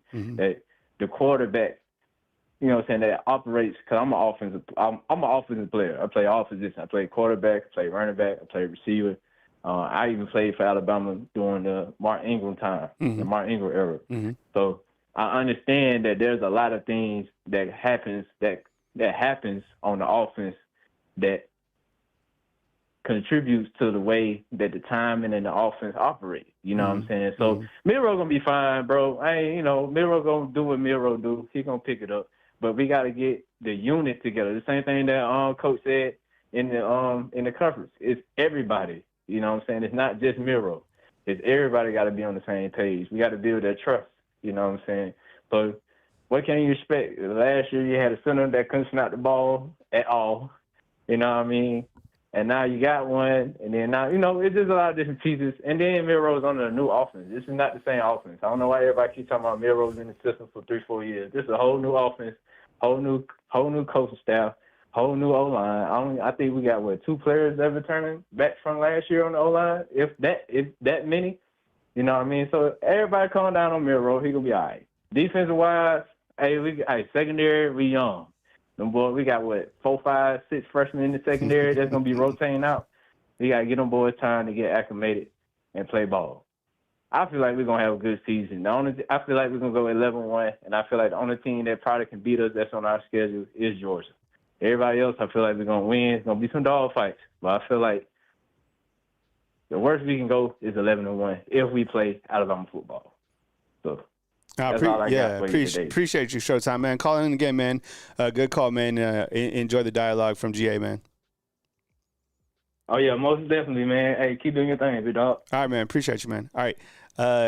That was Showtime. We got a 205 and a 540 coming up next on Bama Football on YouTube. Hey, I appreciate you guys joining with me. We're almost live for 3 hours. Clyde's Chronicles, what's up, man? I appreciate you. David, what's going on? RDG 4242, Rocket Town, Tough as Nails, Amanda, what's going on? Linda, I see you. Nicole, what's up? Coming to us from Huntsville. Beer Cans and Patties, what's up? Michael, I appreciate you being here. Love Bama. And Chief 18 Wheels, man, good to see you. And JS Webbs, of course, for the continued support. All right, 205, let's do it. Welcome to the show. Who am I on the line with, and where are you calling in from? No, Kyle, it's Brandon from Jimiston again. Brandon, what's up, man? Double dipping, man. Come back with it, man, and I appreciate it. Right? Take it away, man. Yeah, I had to kind of rush through it last time because we was getting to the press conference. But you're who good. Was that? Was this on Showtime? Yo, yeah, that was Showtime. Adam in with a super chat of $50, man. Thank you so much, Adam. Yeah, that was Showtime who just called from GA. Go ahead, man. All right. So he said something that I think was key, and it's that the small details are really what matter. Look, I mean, I was hearing some back and forth about, being under center, being in the shotgun. Mm-hmm. Look, last year at the Ole Miss game, right? It's 1st and 1 at the 1. Milroe gets up in shotgun, right? And McLaughlin just snaps it like over his head, and it was embarrassing. Saturday night, it's 3rd and goal from the 2-yard line. Milroe gets under center, and now everybody's got a problem with that. But the real problem with that play was the lack of focus, because you got Kalen, who was staring over at the sideline while Milroe's trying to call him into motion. He calls him into motion the second time, and Kalen's like, oh, crap, and he starts running. It just threw the whole rhythm off of the play, and Parker Brailsford just threw the ball up through his hands, and everybody was just off sync. So it is the small details that matter, but whether you're in a gun, whether you're up under center, you just got to execute and run the play the right way, right? Mm-hmm. So anyway, that was my 2 cents on all that. I think that what we saw Saturday night was a championship caliber potential team that knows how to win a football game. Well, they fought hard for 3.5 quarters, and then, when it came down to the wire, we executed and we did what we got to do. We're super proud of them. I think we're going to have a good season. We're going to go up from here. So roll Tide. All right, roll Tide to you. Thanks for the call, Brandon. Brandon calling in from Take care. Jemison. Calling again. We got a 540 and a 337 coming up next right here on Bama Football on YouTube. 540, let's do it. Hey, thanks for calling in. Who am I on line with and where are you calling in from? Hey, this is Glenn from Rocky Mount, Virginia. Glenn from Rocky Mountain, Virginia, man. What's up, man? Thank you very much for calling in. I really appreciate you, Glenn. Come with it, man. Welcome to the show. Dude, I think everybody just needs to chill out a little bit. I mean, we've won our first 2 games. They haven't been pretty. Well, the first one was, but that was pretty much a scrimmage. Mm-hmm. And I just give them some time. I mean, we got new offense, new coaches. Pretty much a lot of it's brand new. Mm-hmm. Milroe's the best athlete on the field, I think. I mean, he has his misses, but if I could pick any QB, I'd pick him. So the only thing I'm worried about is the young ones in the secondary. Mm-hmm. There's a few plays where they got behind, and if that quarterback would have threw it on point, a couple touchdowns. But besides that, I think we got a championship team. We just got to get it together and go from there. Alabama takes on Wisconsin this Saturday. I'll upload the Luke Fickell press conference when I can. What's your early take on that game? Alabama, the last I saw, it was 15.5. Alabama favored by 2 touchdowns, I guess a point more. What's your early take on this game going onto the road to Camp Randall? Yeah, I think it will be a good test going on the road. Nice stadium. We can't do what we did last game, that's for sure. But I think they'll get it together and be pumped for the first road game and show them who the real Bama is. Yeah, I do too. Hopefully give us a preview for Georgia. On with Glenn from Rocky Mountain, Virginia. I was thinking about that. I kind of see this coming game as last year's game against Texas A&M. When Alabama went on the road to Kyle Field, I felt at that point in time on the road, that team really grew up. And I'm kind of suspecting that will happen against Wisconsin because, the week 2, for whatever reason, they don't play that well in week 2. They didn't play well against week 2 last year. This year, didn't play well. BJ saying the line is now up to 16. Yes, the line's moving. So I would suspect that this team comes out, laser hot and does its thing. Anything else that you want to hit on, Glenn, before I move to my next caller? I think that's it, man. Roll Tide. All right, roll Tide to you, man. Well, thank you so much for joining us today and calling again next time, all right? Thanks, Glenn. All right. See ya. All right. Let's do a 337 coming in right now from is this hey, what's going on? You're on the line with Kyle Henderson. Who am I on the line with and where are you calling in from? It's David from Louisiana. Holy shit, David. Where have you been, man? So David was a avid caller for forever. And this is why I got worried about you, David, because you got married and you never called back in. So first of all, are you still married? Well, I'm a widower now. Oh my God. No, I'm so sorry. Yeah. Yeah, dude, it was crazy. We got married, and 3 weeks later, she was in a car wreck. And, oh, my goodness. And, didn't make it. Yeah. David, I'm so sorry, man. Thoughts and prayers to you, man. Oh, man, I appreciate it. That's why I haven't been on much of the YouTube with you and everything. Yeah. Calling in. I've been dealing with all this stuff, and but, at least she's in a better place. Yeah. I mean, at least I hope she is. I'm trying to kind of be funny and not be funny at the same time. But hey, David, well, you know what, man? Our thoughts and prayers out to you. We love you. I'm sorry that you went through that. And, condolences to your family and, prayers with you, man. Anytime you want to call me, man. You know my number, so just call. We're talking about, yeah, man, I'm sorry. And you know what? I just saw, too, that Quindarius Robinson, his father passed away last week, And the guy still, how old is Q Rob? Like 19, 20? And the guy still played in the game against South Florida, had a game. So, man, a lot of people dealing with it. And, it's tough, man. So I'm sorry, man. I had a really good friend. One of my best friends passed away last year. And he was a roommate of mine when I lived in Washington, D.C.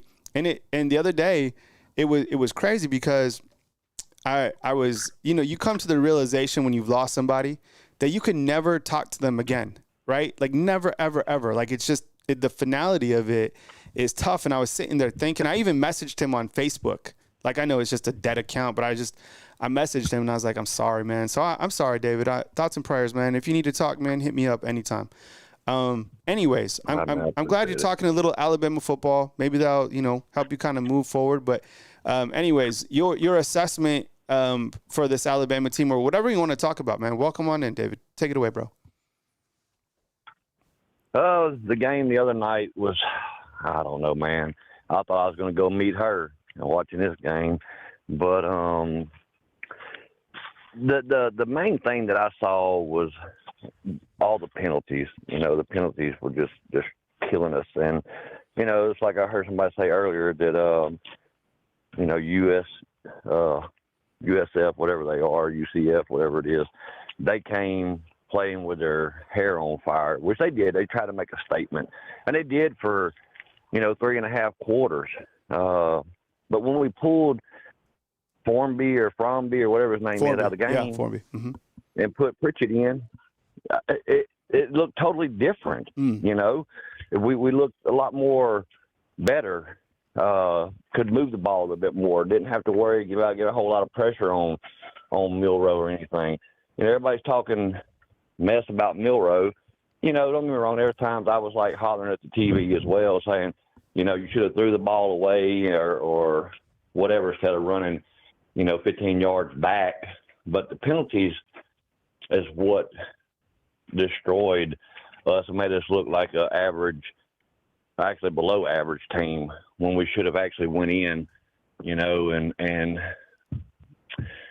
whooped them up pretty good. Mm-hmm. But, this Wisconsin game coming up, this is a bigger school, bigger than the last two we played. Mm-hmm. And they're going to come in and try to make a statement as well. So if we have trouble against Wisconsin, just imagine what it's going to be like when we get to SEC play. If we're going to struggle like this, especially the offensive line has got to start meshing. They have got to start doing better. I didn't see really no problems on the left side as much as I did on the right side. Yeah. Because Fromby was getting beat so bad. That's why he kept holding. Somebody said put Fromby in as a fullback. I mean, he'd probably hold somebody too there. It just doesn't make no sense. But Pritchett was the little bit of time he played, he did excellent, man. He did excellent. But if we can get some our offense can give Milroe some time and our receivers can make some separation, the haters will, even the Alabama haters that are hating on Milroe, will change their tune pretty quick, because he's accurate. It's just we got to get separation and protection for Milroe and open up the holes for these running backs to be able to run, because we got some of the best running backs in the country in the backfield back there. Now, it would be absolutely amazing. I know it's just talk, but to see Ryan Hollywood Williams have the separation, the offensive line protection, Milroe hitting dimes on him, and a 17-year-old, the youngest player actively right now in college football in any division, any classification out there, and especially playing at the highest level that you can play, SEC. Wouldn't it be awesome to see him, 17 years old, stepping up on that stage, holding the Heisman Trophy up?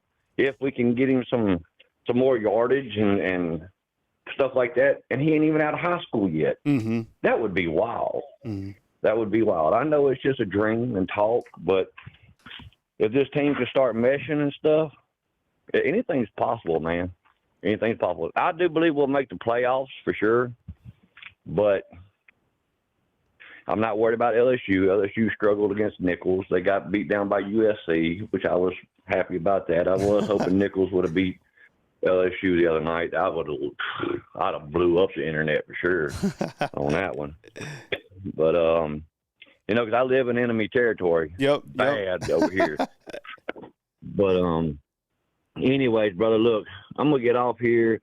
I just wanted to holler at you and let you know I'm still good, man. Still breathing and All right, everything. keep going, man. And you know, our thoughts and prayers are out to you, man. David, we love you, man, and thanks for calling today, man. Appreciate you. All right, brother. Y'all have a good one. God bless America. All right, man. Take it easy. All right, that was David calling in. Good call. We appreciate it. All right, fam. We've gone 3 hours today. I appreciate you guys. If I missed you guys in the call-in line, call again next time. I appreciate you guys for joining the show today. I repackage items, and I'll play some later tonight. So if you see an alert go out, I'm working on Luke Fickell's press conference, and then I might do something with the calls today to where I repackage them. So stay tuned for that. As news happens, I got you covered on Bama Football on YouTube. Thank you very much for joining the show. I appreciate the super chats to everybody who contributed to the show today, whether you're inside the chat box, whether you came in as a show sponsor, Adam Case, Road Warriors with the super chat. If you're a fan funder of Bama Football on YouTube, or you simply just, watching, hit the thumbs up, whatever it is. Also available on Spotify. Just go to Spotify, Bama Football on YouTube. You'll find it. And, as news happens, I got you covered. Thank you so much to everybody who's here. Stay tuned for more coverage right here on Bama Football on YouTube. Also on Facebook, Bama Football on YouTube, TikTok, X. I don't tweet that much, but you can find me there. I love you guys. I appreciate you. Have a beautiful Monday. Stay blessed. And we'll catch you next time right here on from beautiful Tuscaloosa on Bama Football on YouTube. I love you, fam. See